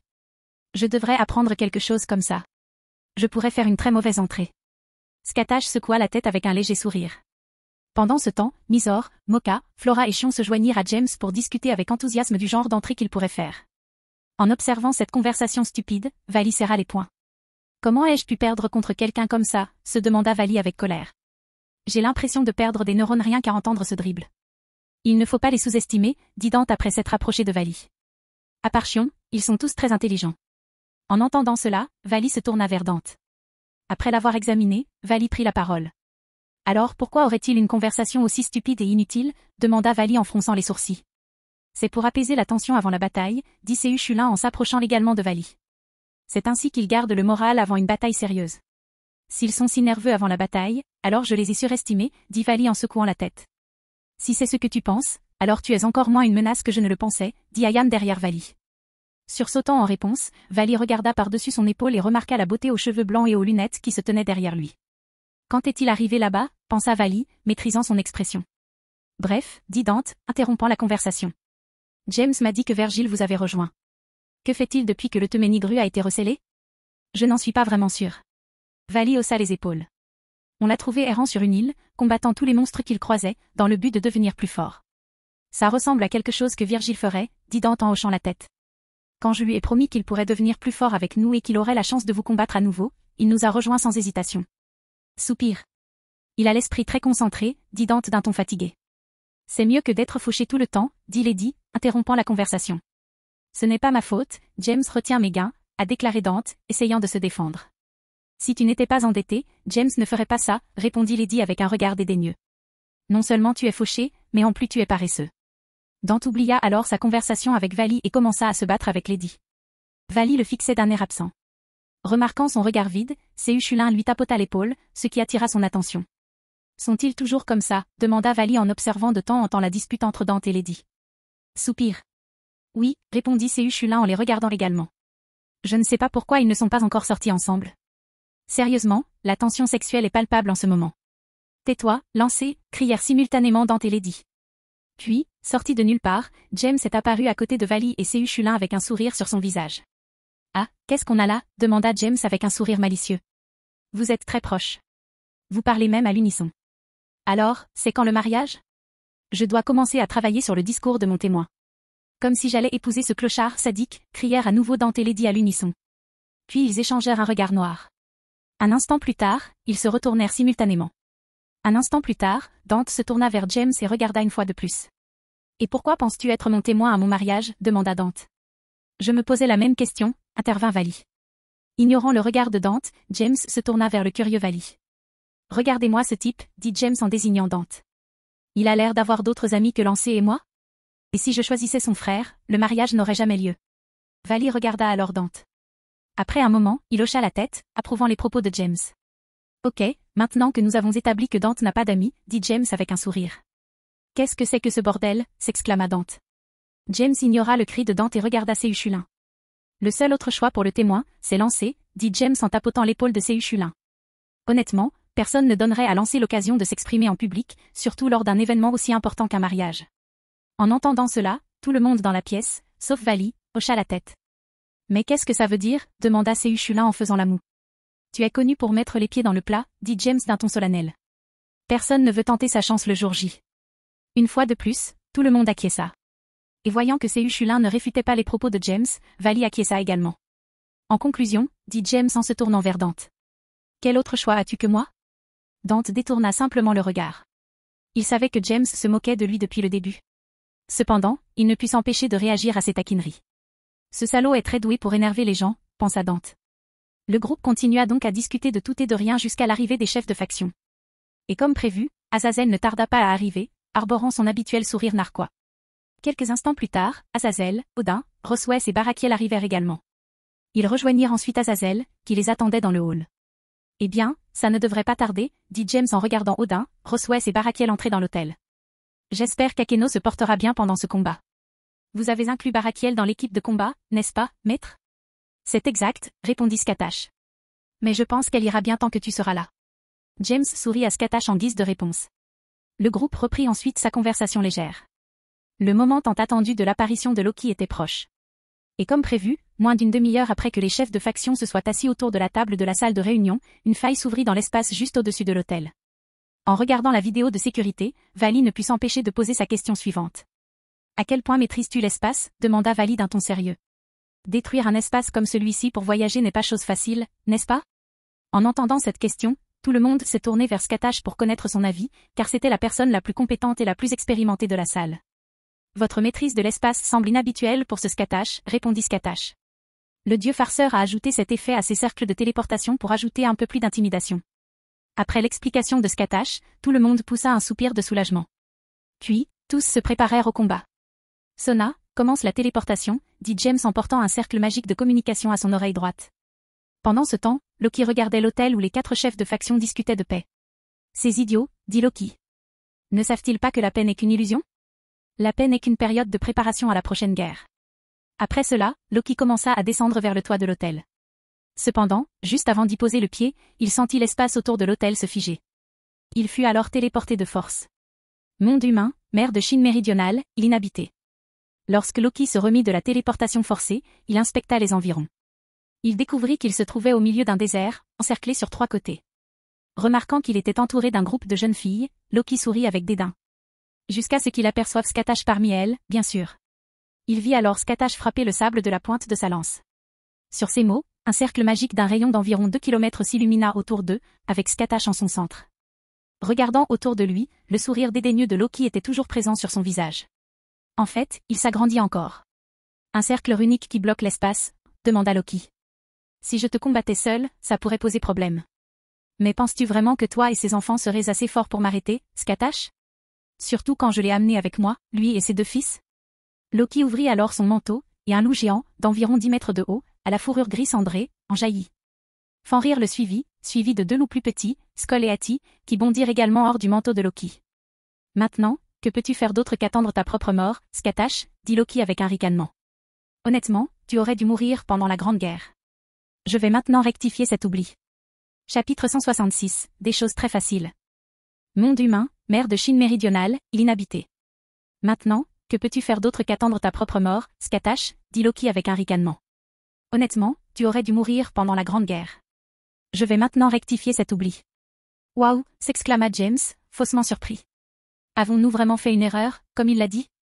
Peut-être que tomber dans un piège faisait partie de son plan machiavélique. Contre toute attente, tous les participants, sauf Loki, ricanèrent légèrement. Loki, lui, était visiblement irrité par les moqueries de James. Cependant, James remarqua que les trois loups ne manifestaient aucune émotion. Il n'y avait ni colère, ni soif de sang, ni excitation. Absolument rien. Bonjour, maître, dit James si doucement que Loki ne l'entendit pas, il semble y avoir un problème avec Fenrir et les deux autres. En entendant cela, Scatache regarda les trois loups, puis regarda Loki et réalisa ce qui n'allait pas. Je vois, dit Scatache avec un sourire. Loki les contrôle par la force. Que veux-tu dire, demanda James avec curiosité. Ces bijoux qui sont normalement sur le front de Loki ont disparu, tu l'as remarqué, n'est-ce pas, demanda Scatache. James hocha la tête en réponse. Fenrir, Skoll et Hati en ont chacun un sur le front, poursuivit Scatache. Et ces joyaux sont toujours liés à Loki. Ah, c'est vrai. James hocha la tête. Ce sera peut-être plus facile que prévu si nous gérons les choses correctement. Avec les deux chiots au niveau avancé de la classification finale, les occuper, voire les euthanasier, ne nous posera pas trop de problèmes, comme prévu. C'est exact, répondit Scatache d'un hochement de tête. Pendant ce temps, Vali traversait une crise interne. Zut, pensa Vali. Comment le reste de mon équipe va-t-il m'aider à voler Fenrir avec ce blocus spatial? L'ajout de Fenrir à mon équipe était la seule raison pour laquelle j'ai accepté la demande d'Azazel. Maintenant, mes plans sont ruinés. J'espère qu'ils ne trouveront pas un moyen d'empêcher mon acquisition de Gogmago. Avez-vous terminé votre petite réunion stratégique? Demanda Loki avec impatience. Avoir une stratégie ne change rien. Oh, une réunion stratégique, répondit James d'un ton enjoué. Non, on voulait juste voir combien de temps tu allais attendre avant de t'impatienter. Et finalement, Lancé a gagné le pari. Tu oses te moquer d'un dieu, hurla Loki avec colère. Puis, sur le même ton, il ordonna à Fenrir, Skoll et Hati, tuez-les tous. Tuez-les tous. Après les rugissements furieux de Loki, Fenrir et ses deux fils attaquèrent la noblesse de James. Loki ouvrit alors à nouveau sa cape. Mon Dieu, ce type me fait vraiment vibrer. Il ne peut pas invoquer ces bêtes sans ouvrir sa robe comme ça? Ignorant l'insulte de James, Loki poursuivit son invocation. Comme Fenrir et ses fils, sa prochaine invocation émergea également de la cape. Cette fois, cependant, le nombre d'invocations était bien plus important. De l'intérieur de sa cape, d'innombrables copies plus petites de Midgardsormr furent invoquées. James, ça ne faisait pas partie du plan, dit Ria en regardant le grand nombre de dragons serpentins. Il n'y a pas de quoi s'inquiéter, Ria, répondit Sona à la place de James. Ils sont tous de niveau intermédiaire. Bien qu'ils soient nombreux, nous devrions pouvoir les gérer si nous sommes prudents et coopérons. Tout le monde était d'accord avec l'évaluation de Sona. Très bien, comme prévu, cria James. Barakiel et Roswes, utilisez Gleipnir pour ralentir Fenrir. Lancez, Dante, Skoll et Hati sont à vous. Attention à leurs morsures. Elles devraient être merveilleuses. Sur ce, Lancez, Dante, Scatache, Roswes et Barakiel avancèrent pour accomplir leurs tâches. Ayam va aider Dante, ordonna James tout en gardant un contact visuel avec Loki. Compris, James Sama, dit Ayam en disparaissant de sa place derrière James. Riri, Sona, toi et tes nobles devriez collaborer avec les miens pour affronter ces grands serpents, dit James en continuant de donner des ordres. Vali, tu es avec moi. Remettons ce dieu arrogant à sa place. Tous les autres acquiescèrent et commencèrent à combattre les copies de Midgardsormr. Au même moment, Vali équipait son balance breaker. Puis, sans attendre James, Vali attaqua Loki. Zut, il est un peu impatient, non, dit James en riant. Puis, tout comme Vali, James équipa son balance breaker. Après un bref éclair, James utilisa son Chiakusho. Sur ce, il chargea Vali vers Loki. Bien qu'il ait suivi Vali, James fut le premier à rattraper Loki. Grâce à son rang supérieur et à son style de combat privilégiant la vitesse à la puissance, ainsi qu'à son flash step, le seul à être surpris fut Loki. Boost, X10. Alors que le bruit de la puissance de James s'intensifiait, James baissa la tête et saisit le poing d'Oshiru Sakura. Puis, à une vitesse impossible à suivre à l'œil nu pour quiconque n'ayant pas atteint le niveau avancé du dernier rang, James dégaina son épée et frappa le torse de Loki. Réagissant promptement, Loki ouvrit une barrière devant lui et parvint à se défendre contre l'attaque de James. Divisé, X5. Cependant, parce qu'il était concentré sur sa défense contre l'attaque de James, Loki a perdu de vue Vali, qui a encerclé les deux et a lancé un coup de poing dans le dos du dieu Trickster qui l'a envoyé voler vers le haut. Légal, cria James en levant la main gauche et en pointant Loki en l'air. Fait numéro 33, Sokatsui. L'instant d'après, un torrent de flammes bleu clair jaillit de la paume de James et fonça sur Loki. Au même moment, Vali avançait vers Loki, ses ailes d'énergie bleue déployées. Je vais vous faire payer, bande de démons, pour avoir osé m'attaquer, hurla Loki en invoquant une autre barrière pour bloquer le sort de Kido de James. Au même moment, Roswes et Barakiel parvinrent à enrouler les liens de Gleipnir autour du torse de Fenrir. Malgré quelques blessures mineures, ils réussirent à limiter la distance que Fenrir pouvait parcourir sur ce champ de bataille. Ils n'avaient désormais plus à craindre que Fenrir attaque des membres aléatoires de leur groupe pendant qu'ils défendaient leurs adversaires. Vous avez bien fait, dit Skatach en se défendant d'un coup de griffe de Fenrir. Maintenant, Valkyrie, tu devrais aller aider à combattre les serpents. En attendant, tu devrais aller aider mon autre disciple, l'ange déchu. Bien qu'aucun d'eux ne se soit contenté d'être appelé sans leur nom, Roswes et Barakiel hochèrent la tête en allant prêter main forte aux autres champs de bataille. Puis, après avoir pris de la distance, Skatach brandit sa lance et se dirigea vers Fenrir. Une bête aussi puissante que toi ne devrait pas être asservie ainsi, dit Skatach en se mettant en position de combat. Alors je vais remédier à ça. Alors peut-être que tu seras intéressé à suivre Skatach la prochaine fois. Naturellement, sous l'emprise du contrôle mental, Fenrir ne répondit pas à la déclaration de Skatach. Au lieu de cela, autant que les chaînes de Gleipnir le lui permettaient, il attaqua Skatach, la mâchoire pleine de crocs acérés. Alors que Fenrir s'approchait de sa proie, il ouvrit grand le museau, tentant de planter ses crocs dans Skatach. En réponse, Skatach marcha calmement sur la morsure et lança sa lance vers le nez de Fenrir. Populaire. La force de l'attaque de Skatach enfonça la tête de Fenrir dans le sol. Sa bouche se remplit de sable, et il fut contraint de mordre le sable sous ses pieds. Puis, en éternuant, Fenrir releva la tête. Après quelques éternuements, Fenrir reporta son attention sur Skatach. Donc, ta constitution est similaire à celle des autres loups, dit Skatach après avoir remarqué la réaction de Fenrir. Tous tes réflexes involontaires sont identiques. Un bon coup sur le museau te fera éternuer. Forte de cette nouvelle connaissance, Skatach se précipita vers Fenrir, qui lança sa patte avant dans sa direction. Utilisant sa lance pour bloquer les griffes acérées, Skatach profita de l'attaque de Fenrir pour se repositionner près de son épaule. Puis, toujours en l'air, elle lança sa lance en avant. Rugissement, rugit Fenrir de douleur lorsque la lance de Skatach transperça son épaule. Avant que Skatach ne puisse retirer la lance du corps de Fenrir, elle remarqua que ses mâchoires se refermaient. Alors, au lieu d'essayer de retirer la lance, elle éloigna l'extrémité émoussée de la bête enragée d'un coup de pied. Bien sûr, la lance s'enfonça plus profondément dans l'articulation de son épaule. En résumé, Skatach arracha une jambe de Fenrir au combat. Après avoir atterri en toute sécurité sur le sol, Skatach invoqua une nouvelle lance dans ses mains. Ça aurait été plus intéressant si tu étais plus qu'une marionnette, dit Skatach d'un ton légèrement déçu. Heureusement, les risques de blesser autrui sont également réduits de cette façon. Sur ce, Skatach avança de nouveau. Grâce à sa vaste expérience du combat, elle esquiva ou dévia toutes les attaques de Fenrir. Privé de l'usage d'une de ses jambes, Fenrir se trouva sévèrement limité dans sa mobilité. Gleipnir, enroulé autour de son corps, le limitait encore davantage. Avec un handicap aussi grave, Skatach détruisit méthodiquement Fenrir en attaquant ses articulations et ses tendons. Au bout d'une dizaine de minutes, Fenrir était complètement immobilisé. Son corps imposant était couvert de nombreuses petites blessures précises, cherchant à minimiser les dégâts. Cet idiot de Loki a fait ressembler sa plus grande force de combat à ça, dit Skatach en regardant Fenrir, tomber.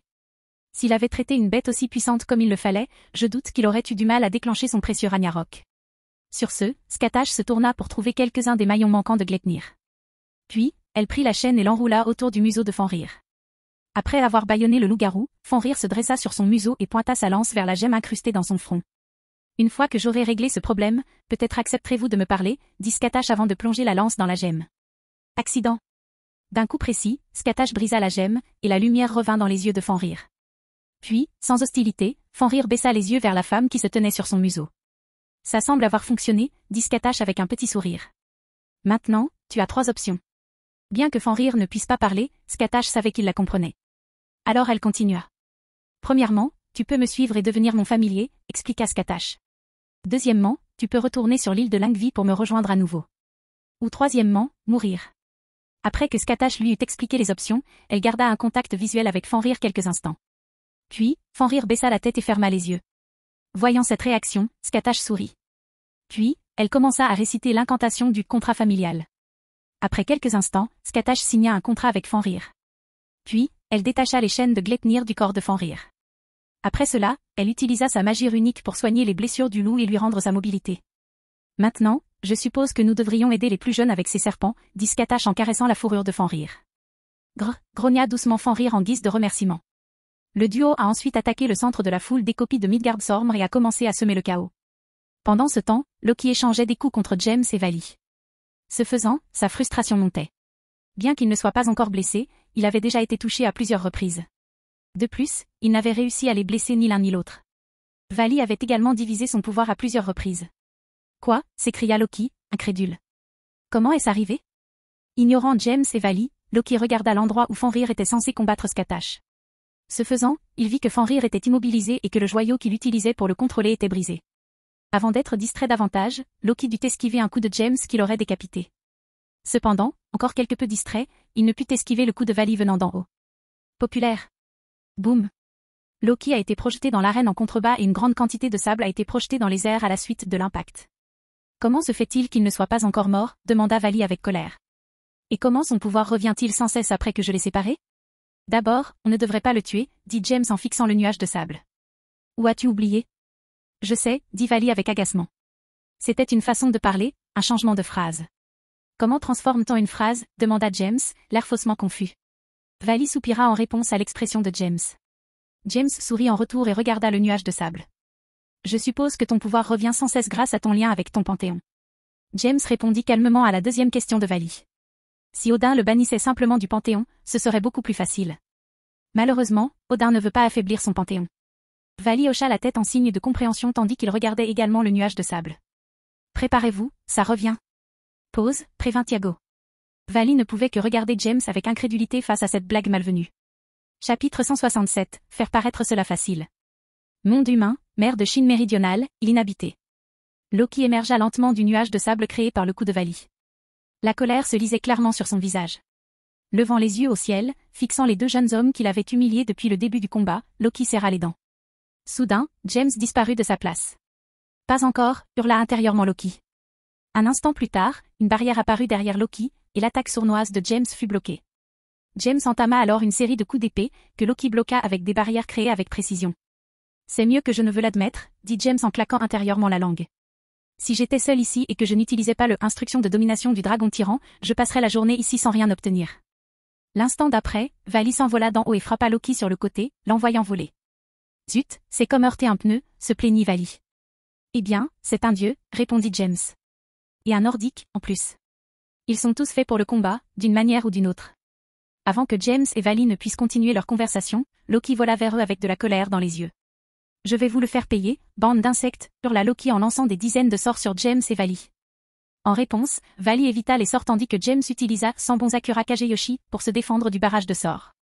Pendant ce temps, Seu Shulin, Dante et Ayam combattaient Skoll et Hati, contrôlés par Loki sous le nom de Fenrir. Tandis que Seu Shulin s'attaquait à l'un des loups de la même manière que Skatash, repoussant ses attaques de griffes et de grappins avec sa lance et contre-attaquant dès que l'occasion se présentait, Dante et Ayam travaillaient ensemble pour maîtriser l'autre. Ces choses sont identiques, se plaignit Dante en tirant une rafale de balles sur l'un des loups. Comment sommes-nous censés savoir qui nous combattons? Est-ce important? Demanda Seu Shulin en parant un coup de griffe et en poignardant le loup au genou. Pas vraiment, je suppose, répondit Dante après avoir rangé ses pistolets et dégainé Rébellion. Avant que Dante puisse s'approcher du loup qu'il combattait à nouveau, Ayam apparut à sa droite. Elle lui enfonça alors la pointe de la faux de son kusarigama dans le cou et, utilisant la chaîne, se balança sous son cou et tomba sur son dos. Pour ce que ça vaut, ils sont différents, dit calmement Ayam. L'un a les yeux rouges et l'autre les yeux bleus. Après avoir entendu cela, Seu Shulin et Dante regardèrent le loup qu'ils combattaient dans les yeux. Et, effectivement, ils avaient tous deux des yeux de couleurs différentes. Alors, tu sais lequel est lequel? Demanda Dante. Je n'en ai aucune idée, dit Ayam en tirant sur la chaîne qui était enroulée autour du loup, elle était serrée autour de son cou. Alors, à quoi ça sert? Demanda Dante. Je voulais juste que tu saches qu'ils ne sont pas identiques, répondit calmement Ayam. Soupirant d'exaspération, Dante se précipita vers le loup, distrait par Ayam. Puis, d'une forte poussée, Dante glissa apparemment à ses côtés. Après avoir lancé son coup, au lieu de reculer, Dante commença à déchaîner une salve de coups de couteau dirigés vers et autour de l'endroit où il avait frappé. Au bout de quelques instants, le flanc du loup fut criblé de larges coups de couteau, dont certains étaient si profonds que les os étaient clairement visibles. Vous deux, reculez, cria Barakiel au loin. En entendant cela, Dante et Ayam s'éloignèrent aussitôt du loup Hati. Soudain, un éclair frappa la faux, qui transperça le cou de Hati. Rugissement, rugit Hati bruyamment de douleur. Tu sais que ça aurait dû être dirigé contre celui que je combats, dit Seu Shulin en évitant la mâchoire de Skoll. Je veux dire, on est déjà 2 contre 1. C'est vrai, répondit Barakiel après s'être approché. Mais cette faux sur le cou de la bête était l'occasion idéale pour mon éclair sacré. Comme l'a dit Barakiel, grâce au kusarigama d'Ayam empalé sur le cou de Hati, l'éclair sacré de Barakiel a pu affecter Hati intérieurement. En entendant cette explication, Seu Shulin hocha la tête en signe de compréhension. De plus, ce vieil homme est presque inutile contre ces loups, dit Dante en désignant l'endroit où la foudre a frappé. Là où Dante pointait du doigt se trouvait le kusarigama d'Ayam, noirci par les flammes. Cependant, sa fourrure gris cendrée n'était même pas brûlée à cet instant. Il aurait été bien de savoir à l'avance que ces choses ont une peau résistante à la magie, dit Dante en attaquant Ati une fois de plus. Nous allons devoir faire quelques trous dans cette peau, dit Séuchulin en pointant sa lance sur Skoll, laissant plusieurs longues entailles dans son manteau de fourrure. Au même moment, Ayam tournait autour des deux loups à toute vitesse, lançant autant d'armes secrètes, de cunets, de sambons et d'autres dagues que possible sur leurs parties les plus fragiles. Avec tous ces morceaux de métal qui en sortaient, l'éclair sacré de Barakiel serait plus efficace. Et, comme Ayam l'avait prévu, Barakiel lança autant d'éclairs sacrés que possible sur les loups. La plupart touchèrent les armes secrètes plantées sur eux. Finalement, malgré tous les dégâts accumulés, Skoll et Ati commencèrent à ralentir. Cependant, ils étaient loin d'être vaincus. Merde, ces choses continuent, dit Dante après avoir évité un coup de griffe de Skoll. Après avoir compris que rendre l'éclair sacré de Barakiel capable d'infliger des dégâts à Skoll et Ati était la stratégie la plus efficace, Séuchulin et Dante commencèrent à changer d'adversaire dès que l'occasion se présentait, et ce pour plusieurs raisons. Premièrement, Skoll et Ati étant sous contrôle, leurs instincts naturels étaient quelque peu étouffés. Ainsi, en tirant profit du timing et du positionnement, ils pouvaient provoquer des tirs amis entre leurs ennemis. Deuxièmement, changer d'adversaire de temps en temps leur offrait l'occasion d'infliger des blessures. Bien sûr, les premières fois qu'ils tentèrent cette manœuvre, sans Ayam, qui n'était pas impliqué dans la mêlée, Séuchulin et Dante auraient déjà pu être gravement blessés. Cependant, grâce au réflexe rapide d'Ayam, à son habileté avec la pointe lourde de son kusarigama et à son talent pour décrypter le combat, Séuchulin et Dante ne subirent, ou pire, que quelques légères coupures et contusions. Alors, on va tuer ces créatures ou les maîtriser, demanda Dante avec curiosité. Eh bien, si tu penses être aussi dur que le maître, nous pouvons essayer de te maîtriser, dit Séuchulin en regardant le champ de bataille avec les copies de Midgardsormr. Ouais, même moi je ne suis pas si fou, dit Dante, également surpris par ce qu'il vit. Ce que Séuchulin et Dante ont vu, c'était Skatash chevauchant le dos de Fenrir, qui avait rétréci à la taille d'un cheval de guerre, et éliminant sans effort les petits dragons avec sa lance. Concentre-toi sur la tâche à accomplir, cria Barakiel en invoquant un autre éclair sacré audacieux. Ouais, calme-toi, vieil homme, dit Dante en courant à nouveau. Vous avez raison, dit calmement Séuchulin. Et une fois de plus, les 4 êtres de niveau suprême ont commencé à attaquer les enfants de Fenrir avec tout ce qu'ils avaient. Pendant ce temps, Skatash rugissait parmi les petits dragons serpentins sur le dos de Fenrir. Le reste des jeunes démons, ainsi que Roswes, utilisaient tout ce qui était à leur disposition pour tuer le plus de dragons possible dans les plus brefs délais. Zut, ça commence à être fatigant, dit Issei après avoir réuni 4 copies de Midgardsormr à ses ombres. Chut. Chut. Chut. Chut. Peu après l'immobilisation des dragons, Yuto et Xenovia apparurent et les décapitèrent. Xenovia courut alors vers sa prochaine cible tandis que Yuto restait près d'Issei. Oui, il y en a beaucoup, répondit Yuto. Comment Loki a-t-il pu en créer autant? Putain, j'en sais rien, dit Issei après avoir surgi de l'ombre d'un dragon et lui avoir enfoncé les griffes de son gantelet droit dans la tête. Coup de destruction. Alors qu'Issei atterrissait après son attaque, une épée d'énergie rouge-noire lui transperça la tête. Ses cheveux se dressèrent sur sa tête à cause du danger que cette attaque lui faisait ressentir. Issei se retourna pour constater les conséquences de l'attaque. Putain, s'exclama Issei en voyant ce qui se passait derrière lui. Quand Issei s'est retourné, ce qu'il a vu était au moins une douzaine de copies de Midgardsormr dans des flaques de sang avec leurs têtes séparées de leur corps. Bon sang, Bushu est tellement coriace, s'exclama Issei, tout excité. Ouais, elle est incroyable, répondit Yuto en décapitant également 3 des petits dragons. Et tout comme eux, le reste des jeunes démons et Roswes faisaient également de leur mieux pour réduire le nombre de dragons. À ce moment-là, Séuchulin et Dante furent obligés d'esquiver l'attaque de Rhia. Zut, c'était dangereux, cria Dante. Tu ne peux pas faire plus attention, Red? Arrête de te plaindre et remets-toi au travail, cria Séuchulin. On a presque fini. Ne te déconcentre pas.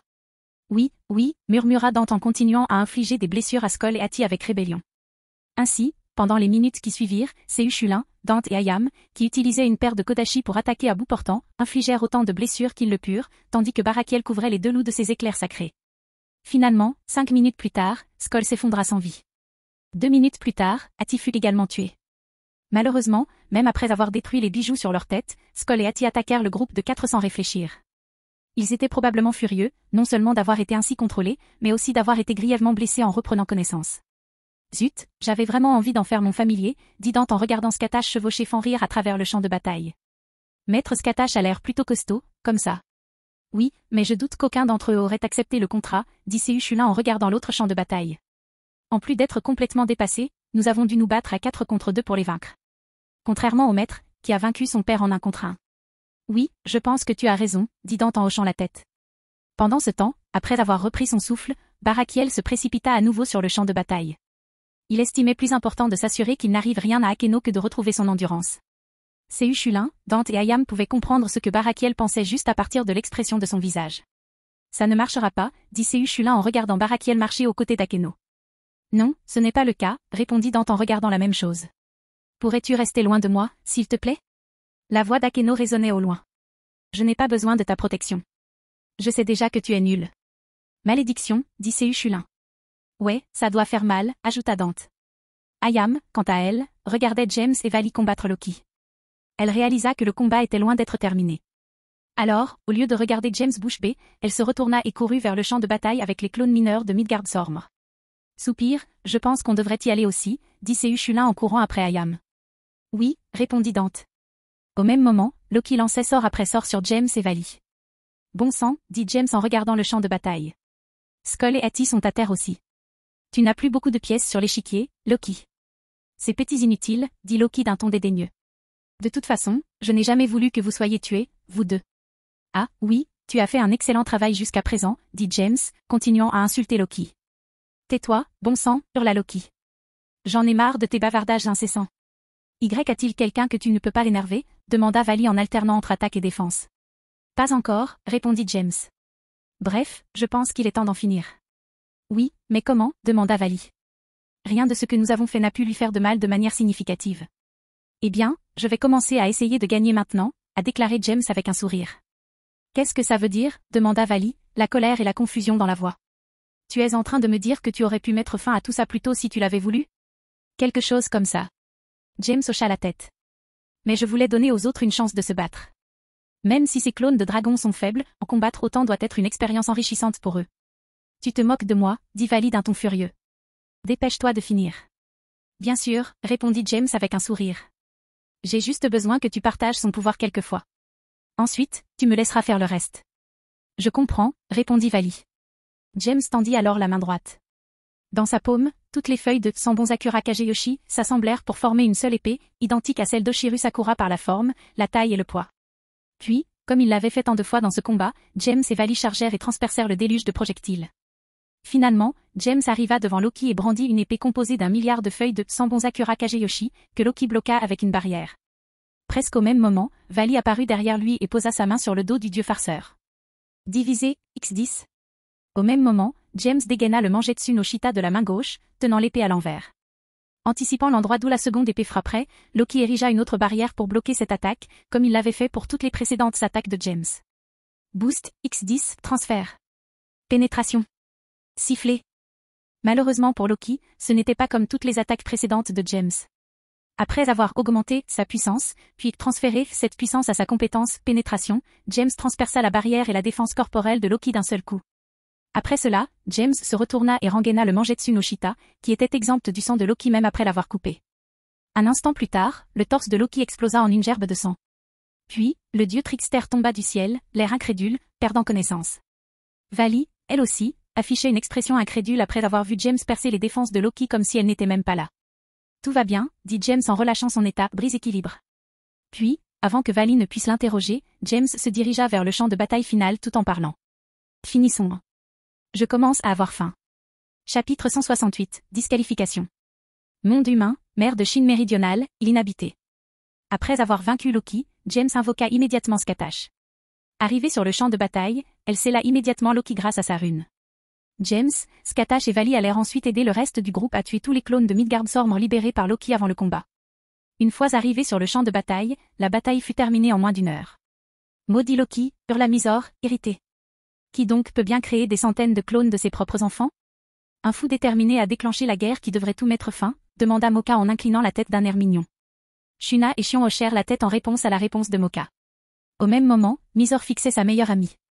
C'était rhétorique, s'écria Mizor. Je sais, dit Moka en saluant Mizor. Mais j'ai aimé ta réaction. Au lieu de répondre à nouveau, Mizor leva simplement les yeux au ciel. Puis, son regard se posa sur James. Immédiatement après, son regard s'illumina et elle courut vers lui. Au bout de quelques instants, Mizor fut à portée. Et lorsqu'elle y fut, elle bondit de toutes ses forces pour attraper James. Je suis content de te voir aussi, Mizor, dit James en soulevant Mizor et en la faisant tourner plusieurs fois pour calmer son élan. Tu t'es bien amusé avec les serpents? Non, fit Mizor en boudant les joues. Si je dois me battre, je ne veux pas affronter des bêtes stupides. James hocha la tête. Puis il déposa Mizor au sol et observa le champ de bataille. Constatant que tout le monde allait bien, mais que personne n'était gravement blessé, James hocha la tête avec satisfaction. Un instant plus tard, cependant, il eut l'impression qu'il manquait quelqu'un. Où est Shidou? Demanda James. Elle n'était pas avec Riri et son équipe dans la salle d'attente? Tu parles de l'ange réincarné? Demanda Scatash. Oui, c'est elle, répondit James en hochant la tête. À l'origine, elle devait être regroupée avec Ria et sa noblesse, comme vous l'avez mentionné, dit Scatash en début d'explication. Cependant, le même jour, Michael m'a demandé de l'exclure de la téléportation. Apparemment, il avait une autre mission pour elle. Malheureusement, je n'ai pas accès aux détails. Honnêtement, je m'en fiche. James haussa les épaules. Je ne voulais juste pas avoir à annoncer la mort de quelqu'un. En tant que démon de la plus haute classe sociale et chef de cette opération, je ne veux pas avoir à affronter ces idiots du Conseil du Diable avant nos duels. Salut, James, dit Ria en s'approchant. Que faire de tous ces cadavres de dragons? Après avoir entendu la question de Ria, James marqua une pause tandis qu'elle et Sona s'approchaient. Puis, tandis qu'elle se rapprochait, James donna sa réponse. Appelons Ajuka, suggéra James. Peut-être qu'il pourra en apprendre davantage sur tous ces clones. De plus, je suis sûr qu'il peut faire quelque chose avec toutes ces écailles de dragon. Ria et Sona hochèrent la tête en guise de réponse. Puis, ils se rapprochèrent encore davantage. Au même moment, ils embrassèrent James. On devrait enfin avoir du temps pour nous, non? Dit Ria d'un ton séducteur. Nous devrions réserver une journée le week-end prochain, a déclaré Sona sur un ton similaire. James sourit puis déclina poliment. J'aimerais bien, dit James avec un sourire ironique. J'ai déjà des projets pour le week-end prochain. Ria et Sona se figèrent un instant. Puis, ils froncèrent les sourcils. Avec quoi? Demanda Ria. Même si Ria demande plutôt grossièrement, j'aimerais aussi savoir, a déclaré Sona. En entendant le commentaire de Sona, Ria comprit également que sa question était plutôt impolie. Cependant, tant qu'elle n'aurait pas obtenu de réponse, elle n'avait aucune intention de s'excuser. Voyant les regards de ses deux fiancés, James esquissa un sourire ironique. Puis, au lieu de répondre verbalement, il reporta son regard sur Scatash, qui observait également les trois adolescents avec un sourire. N'obtenant aucune réponse, Ria et Sona boudèrent. De plus, elles étaient curieuses de savoir ce qui avait attiré l'attention de James pendant qu'il leur parlait. Alors, elles suivirent le regard de James. Après avoir aperçu Scatash, elles se turent. Alors, c'est maître Scatash, dit calmement Sona. Je ne sais même pas si c'est prudent de se mettre en colère à ce sujet, dit Ria en essayant de contrôler son expression boudeuse. Après avoir entendu les paroles et le ton de Ria et Sona, James ne put s'empêcher de rire. Puis, comme il le faisait plus jeune, il se mit à leur caresser la tête. Presque aussitôt, les expressions de Ria et Sona se transformèrent en sourires joyeux. Vous devez arrêter ça, tous les deux, dit James en souriant. On sait tous que vous me mépriseriez si je rompais une promesse faite à quelqu'un juste parce qu'il m'a invité à sortir. Les sourires joyeux de Ria et Sona se transformèrent en sourires gênés peu après que James eut révélé ses véritables sentiments. Cependant, la joie apportée par les caresses sur la tête était toujours visible sur leur visage. Bref, maître, pourriez-vous contacter les enfers pour savoir ce qu'ils veulent faire de ces cadavres? Demanda James après avoir observé le changement d'expression sur le visage de sa petite amie. Scatash hocha la tête. Puis, s'éloignant du brouhaha des bavardages, elle contacta les enfers grâce à un cercle de communication magique. Peu après le départ de Scatash, l'attention de tous se porta vers une certaine direction. « Laisse-moi tranquille !» cria Akeno avec colère. En entendant ce cri, l'expression de James et Ria changea. Même Sona afficha une expression plutôt mécontente. Puis, tous trois coururent en direction du cri d'Akeno. Quelques instants plus tôt, Barakiel avait tenté d'engager la conversation avec Akeno. N'y parvenant pas, il adopta une approche plus agressive. « Je t'interdis de continuer à sortir avec ce garçon, hurla Barakiel. Comment un playboy pareil peut-il te convenir? Et pourquoi aurais-je besoin de ta permission? Demanda Akeno, brisant enfin le silence. Surpris d'avoir reçu une réponse, Barakiel décide d'essayer de battre le fer tant qu'il est chaud. Parce que je suis ton père. Et il est clair que ce garçon est mauvais pour toi, répondit Barakiel d'un ton sévère. Tu mérites quelqu'un qui t'aime, toi et toi seul. Au lieu de répondre, Akeno leva les yeux au ciel et détourna le regard. Elle jugeait l'argument de Barakiel inutile. Elle savait qu'au début, James ne voulait même pas être en couple avec les filles qu'il acceptait. Cependant, lorsqu'il finit par accepter les sentiments de celles qui tenaient visiblement à lui, il fit clairement comprendre qu'il aurait plus d'une femme. Et il n'obligea jamais personne à être avec lui, ni ne demanda à quiconque de tolérer cette relation de harem. Réalisant qu'Akeno l'ignorait, Barakiel devint furieux. Même s'il n'était pas à ses côtés, il restait son père, et elle devait lui témoigner le respect qu'il méritait. Pourquoi ne comprends-tu pas que ce garçon est toxique? Hurla Barakiel avec colère. Tu ne fais même pas partie de sa noblesse. Il doit avoir une arrière-pensée pour te traiter si bien. L'expression de désintérêt d'Akeno se transforma peu à peu en dédain. Bien qu'elle n'ait jamais pardonné à son père, Akeno comprenait au fond d'elle que son absence lors de la mort de sa mère n'était pas de sa faute. Quant à son absence après sa fuite, elle ne s'en souciait plus depuis longtemps. En fait, elle était plus heureuse qu'il ne soit pas venu à l'époque. Sinon, elle n'aurait jamais rencontré les personnes qu'elle apprécie aujourd'hui. Et à voir comment Barakiel insultait sans cesse non seulement la personne qu'elle aime le plus, mais aussi celle qu'il avait sauvée au plus bas, sa patience commençait à s'épuiser. Finalement, Akeno a perdu patience. Frappé. Laisse-moi tranquille, cria Akeno avec colère. Barakiel fut choqué de recevoir une gifle de sa fille. Cependant, dès que son esprit enregistra la nouvelle, il devint furieux. Cependant, lorsqu'il croisa le regard d'Akeno et vit la haine non dissimulée et les larmes qui montaient à ses yeux, il ne sut que faire. Tu crois vraiment avoir le droit de te considérer comme mon père, hurla Akeno de toutes ses forces. Ne me fais pas rire. Bien sûr, ce n'était pas ta faute si tu es parti quand le clan Imujima est arrivé pour nous tuer. Et oui, ce n'était pas ta faute si ma mère s'est sacrifiée pour ma sécurité. Bon sang, j'ai arrêté de te blâmer pour ça il y a des années, mais où étais-tu quand j'étais pourchassé dans tout le Japon? Voyant l'expression d'Akeno et les mots haineux qu'elle lui lançait, Barakiel ne savait pas quoi dire. Cependant, il continuait de croire que James n'était pas fait pour Akeno. Avant qu'il puisse en dire plus, Akeno poursuivit. Et tu prétends que James profite de moi, demanda Akeno d'un ton dédaigneux. Alors laisse-moi te demander. Qu'est-ce que j'y gagnerais? Une fois de plus, Barakiel n'avait pas de réponse. Il est plus riche que toi et moi, poursuivit Akeno. Il est issu d'une classe sociale élevée. C'est un disciple du plus grand entraîneur de héros de la tradition celtique. Il est plus fort que tous les membres de son organisation. Et il a plusieurs femmes aussi belles, voire plus belles, que moi. Alors, encore une fois, que gagne-t-il à abuser de moi? Après avoir posé sa question, Akeno croisa les bras et lança un regard dégoûté à Barakiel. Barakiel, voyant l'expression dans les yeux de sa fille, était furieux. Cependant, il savait qu'elle disait vrai. De plus, il savait qu'elle était déraisonnable. Il garda donc le silence. Malheureusement, Akeno était très en colère d'avoir laissé les choses s'arrêter là. Je t'ai donné l'occasion de t'expliquer et de te défendre, mais tu ne dis rien, dit Akeno avec encore plus de dédain. Nous savons tous les deux que j'ai raison. Et nous savons tous les deux que tu es déraisonnable. Mais tu ne peux même pas t'excuser quand tu as tort. Akeno secoua alors la tête avant de continuer sur un ton étrangement calme. Tu es peut-être exemplaire comme soldat et comme subordonné, dit Akeno avant de se détourner. Puis, s'éloignant, elle poursuivit froidement. Mais en tant que père, tu t'es disqualifié il y a des années. Et en tant qu'homme, je ne comprends pas pourquoi mère t'a épousé. Mais je suis aussi contente qu'elle l'ait fait. Après qu'Akeno eut demandé à Shuri pourquoi elle l'avait épousé, Barakiel perdit complètement le contrôle de sa colère. Il cessa d'écouter les paroles acerbes d'Akeno et s'avança. La saisissant par le bras, il la fit tourner face à lui. Barakiel leva alors la main droite et parla avec colère. J'en ai assez de ton manque de respect, dit Barakiel en approchant sa main levée du visage d'Akeno. Ne s'attendant pas à ce que Barakiel l'attaque, Akeno n'était pas prête à se défendre. Elle se prépara alors à l'attaque et ferma les yeux. Cependant, la gifle attendue ne vint pas. Elle ouvrit enfin les yeux et fut choquée par ce qu'elle vit. Devant elle, Barakiel était entourée de 3 personnes qu'elle connaissait. James tenait le bras droit de Barakiel.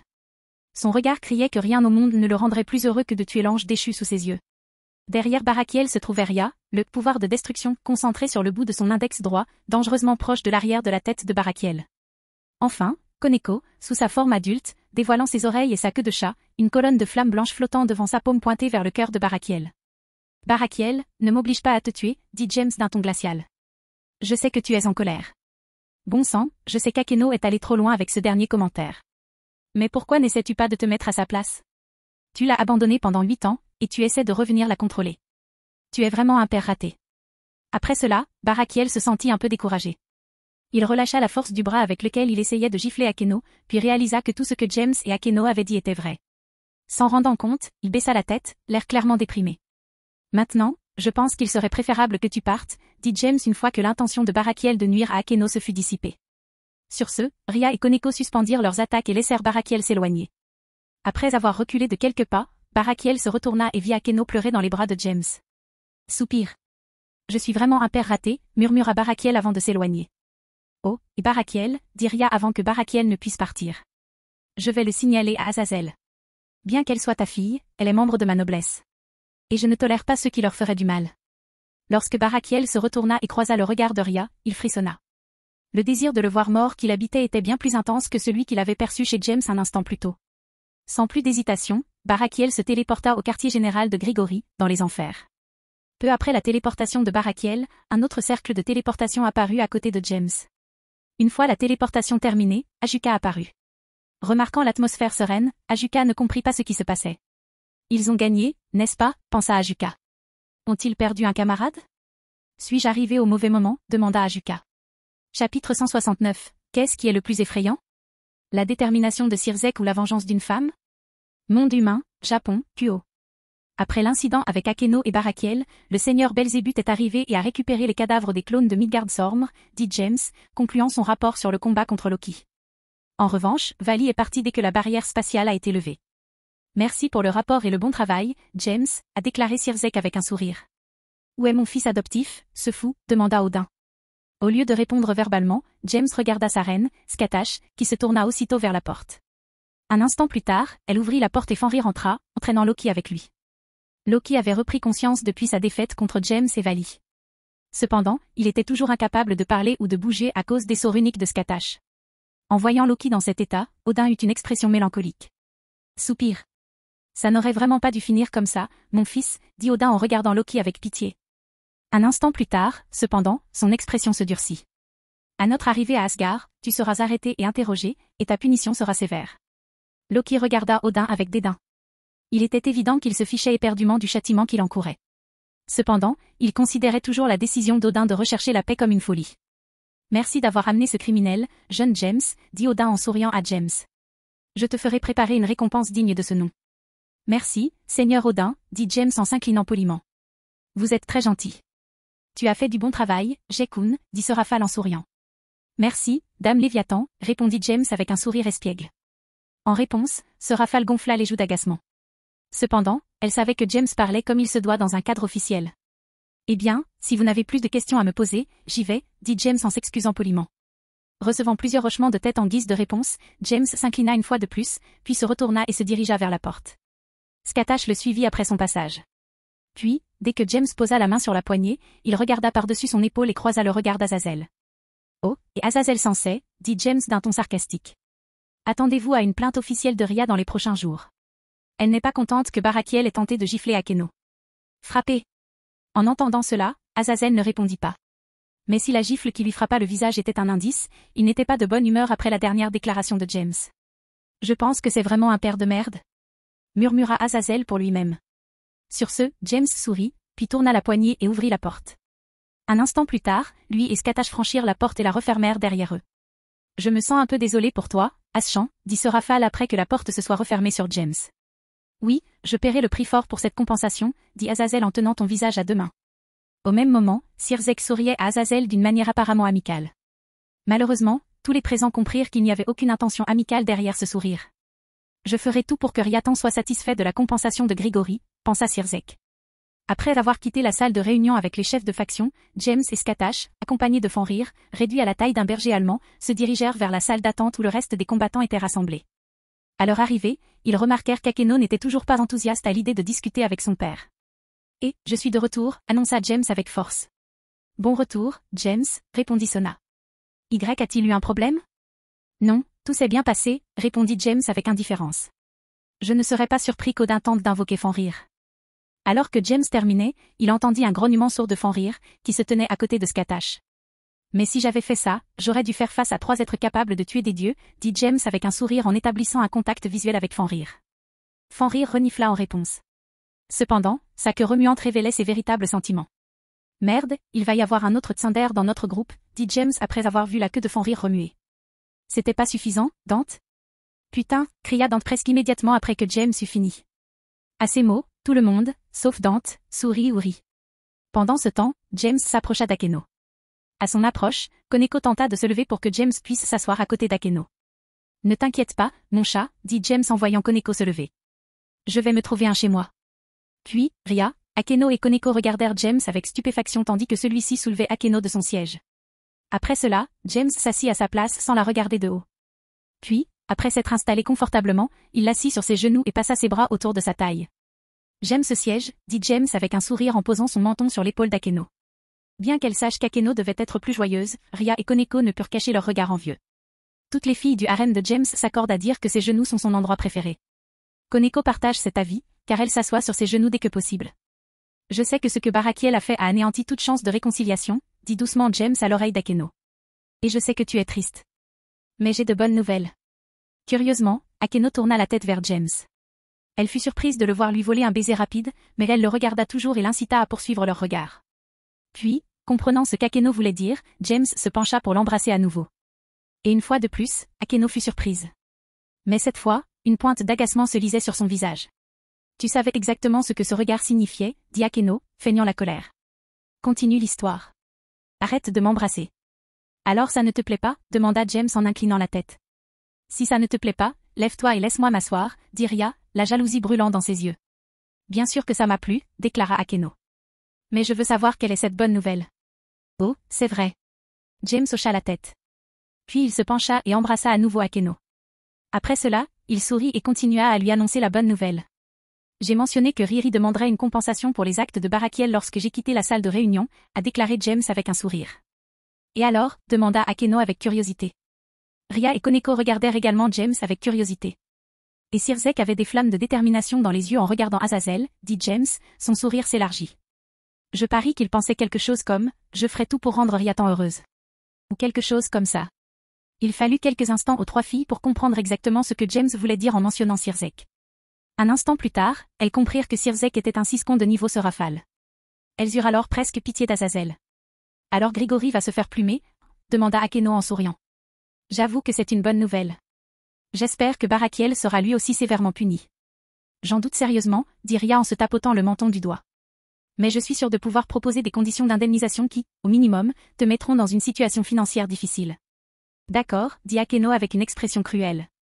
Je n'arrive pas à croire que ce fils de pute ait essayé de me gifler. Waouh, dit James en feignant la surprise. Qu'est-ce qui ne va pas, James Nii, demanda Koneko. Akeno vient littéralement de traiter Big G de garce, répondit James, surpris.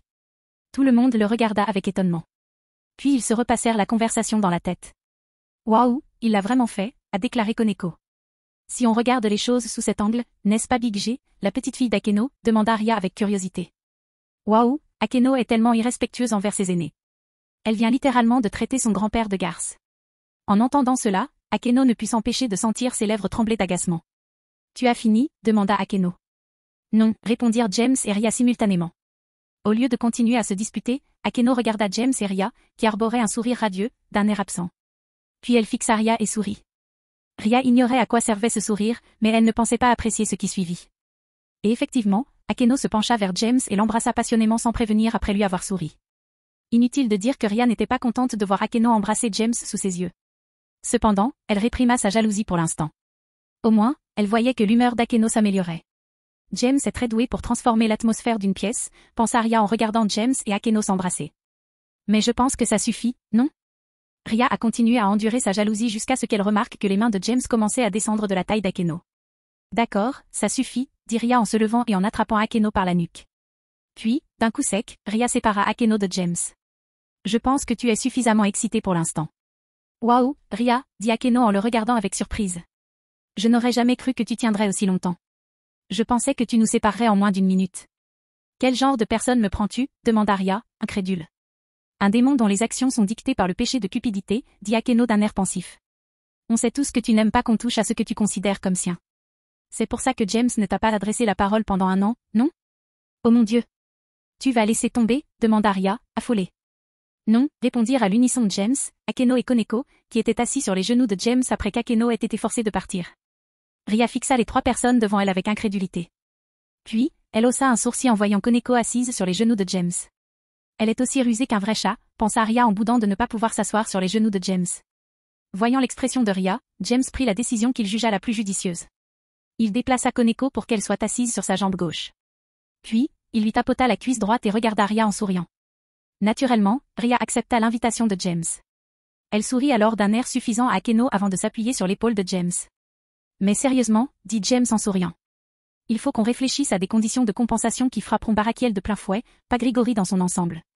Enfin, ce n'est pas comme s'il t'avait fait quoi que ce soit, n'est-ce pas?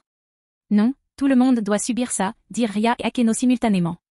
Si tout le monde souffre, ils découvriront plus tard que c'est la faute de Barakiel, a déclaré Ria, commençant à expliquer la raison de son refus. Ils vont commencer à ostraciser Barakiel, dit Akeno, terminant l'explication.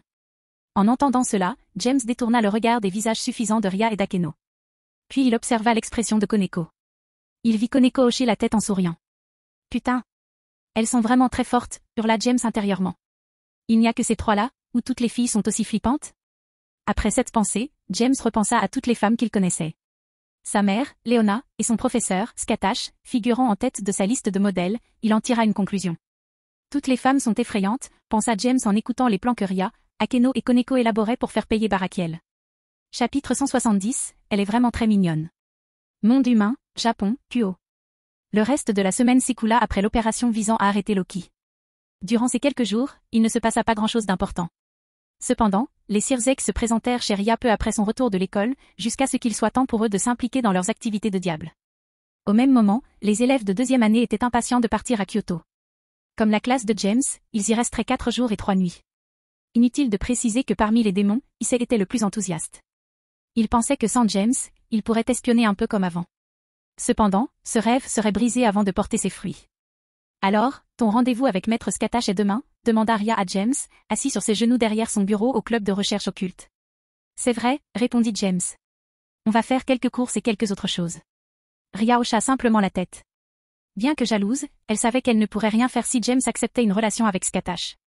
Dans quelques semaines, ce sera un peu calme ici, dit Akeno en posant une tasse de thé sur la table devant James.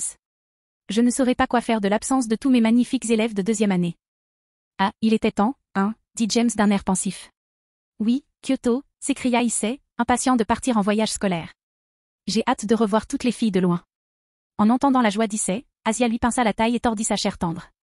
Normalement, cela aurait fait tressaillir Issei. Cependant, l'excitation d'Issei atteignit un autre niveau. En plus, j'aurai quelques jours avant de recevoir une fessée pour avoir laissé mes perversions aller trop loin. Issei applaudit joyeusement. Sur ce, Ria, Akeno, Koneko, Yuto, Gaspé, Asia et Irina soupirèrent profondément. Ils savaient tous que si Mio et Maria avaient été là au lieu de manger avec les membres du club de MMA, Mio aurait regardé Issei avec dédain tandis que Maria aurait ri, savourant le désir qui s'y répandait dans l'air. Xenovia était la seule à agir différemment. En fait, elle ne prêtait même pas attention à Issei. Les autres filles se battent littéralement pour avoir la chance de s'asseoir sur les genoux de James Sampé, pensa Xenovia en observant Ria attentivement. C'est vraiment si confortable?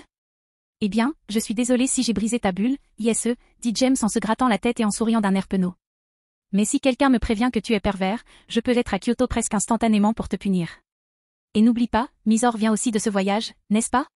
Et elle te déteste un peu. Issei fut immédiatement découragé en entendant cela.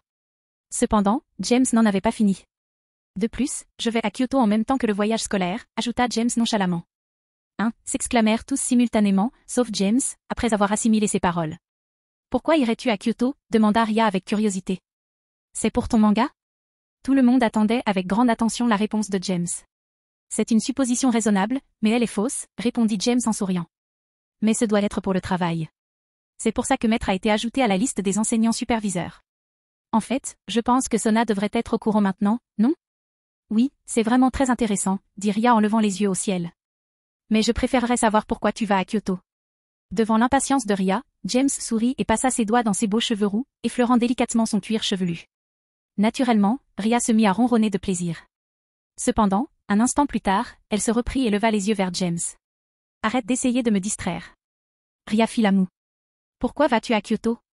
Soupir. Comme je l'ai dit, c'est pour le travail, répondit James. J'ai été nommé assistant de Soratan lors des négociations avec la faction Yoke de Kyoto. Alors, il prévoit que Yasaka rejoigne l'Alliance, demanda Ria d'un air sérieux. James la regarda, perplexe. Puis il se mit à rire de l'imagination de Ria. Qu'est-ce qu'il y a de drôle? Demanda Ria en faisant la moue. Tu es là tout, pas vrai? Il suffit de lui faire un signe de la main et elle sera d'accord, pas vrai?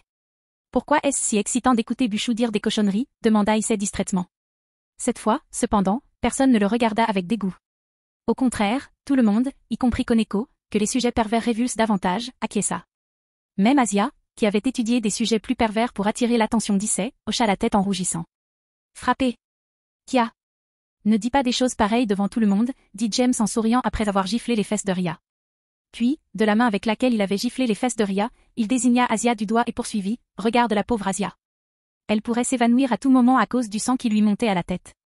Puis, suivant la direction indiquée par James, tous les assistants aperçurent Asia, dont le visage et le cou étaient aussi rouges que les cheveux de Ria. Comprenant que tout le monde la fixait, Asia se leva rapidement, se couvrit le visage de ses mains et sortit de la pièce à toute vitesse. Elle est vraiment adorable, marmonna Akeno après qu'Asia se soit enfuie. Une fois de plus, tout le monde acquiesça. Puis ils reprirent la conversation qu'ils avaient eue avant ce bref interlude. Cependant, avant qu'ils puissent continuer, Sona apparut à la porte du club. Sona observa la pièce avec curiosité et ne remarqua rien d'anormal. Elle pencha donc la tête, perplexe. Au bout d'un moment, elle entra dans la pièce, suivie de sa reine, Tsubaki. Sona, Tsubaki, à quoi me vaut ce plaisir? Demanda Ria en trouvant une place plus confortable sur les genoux de James.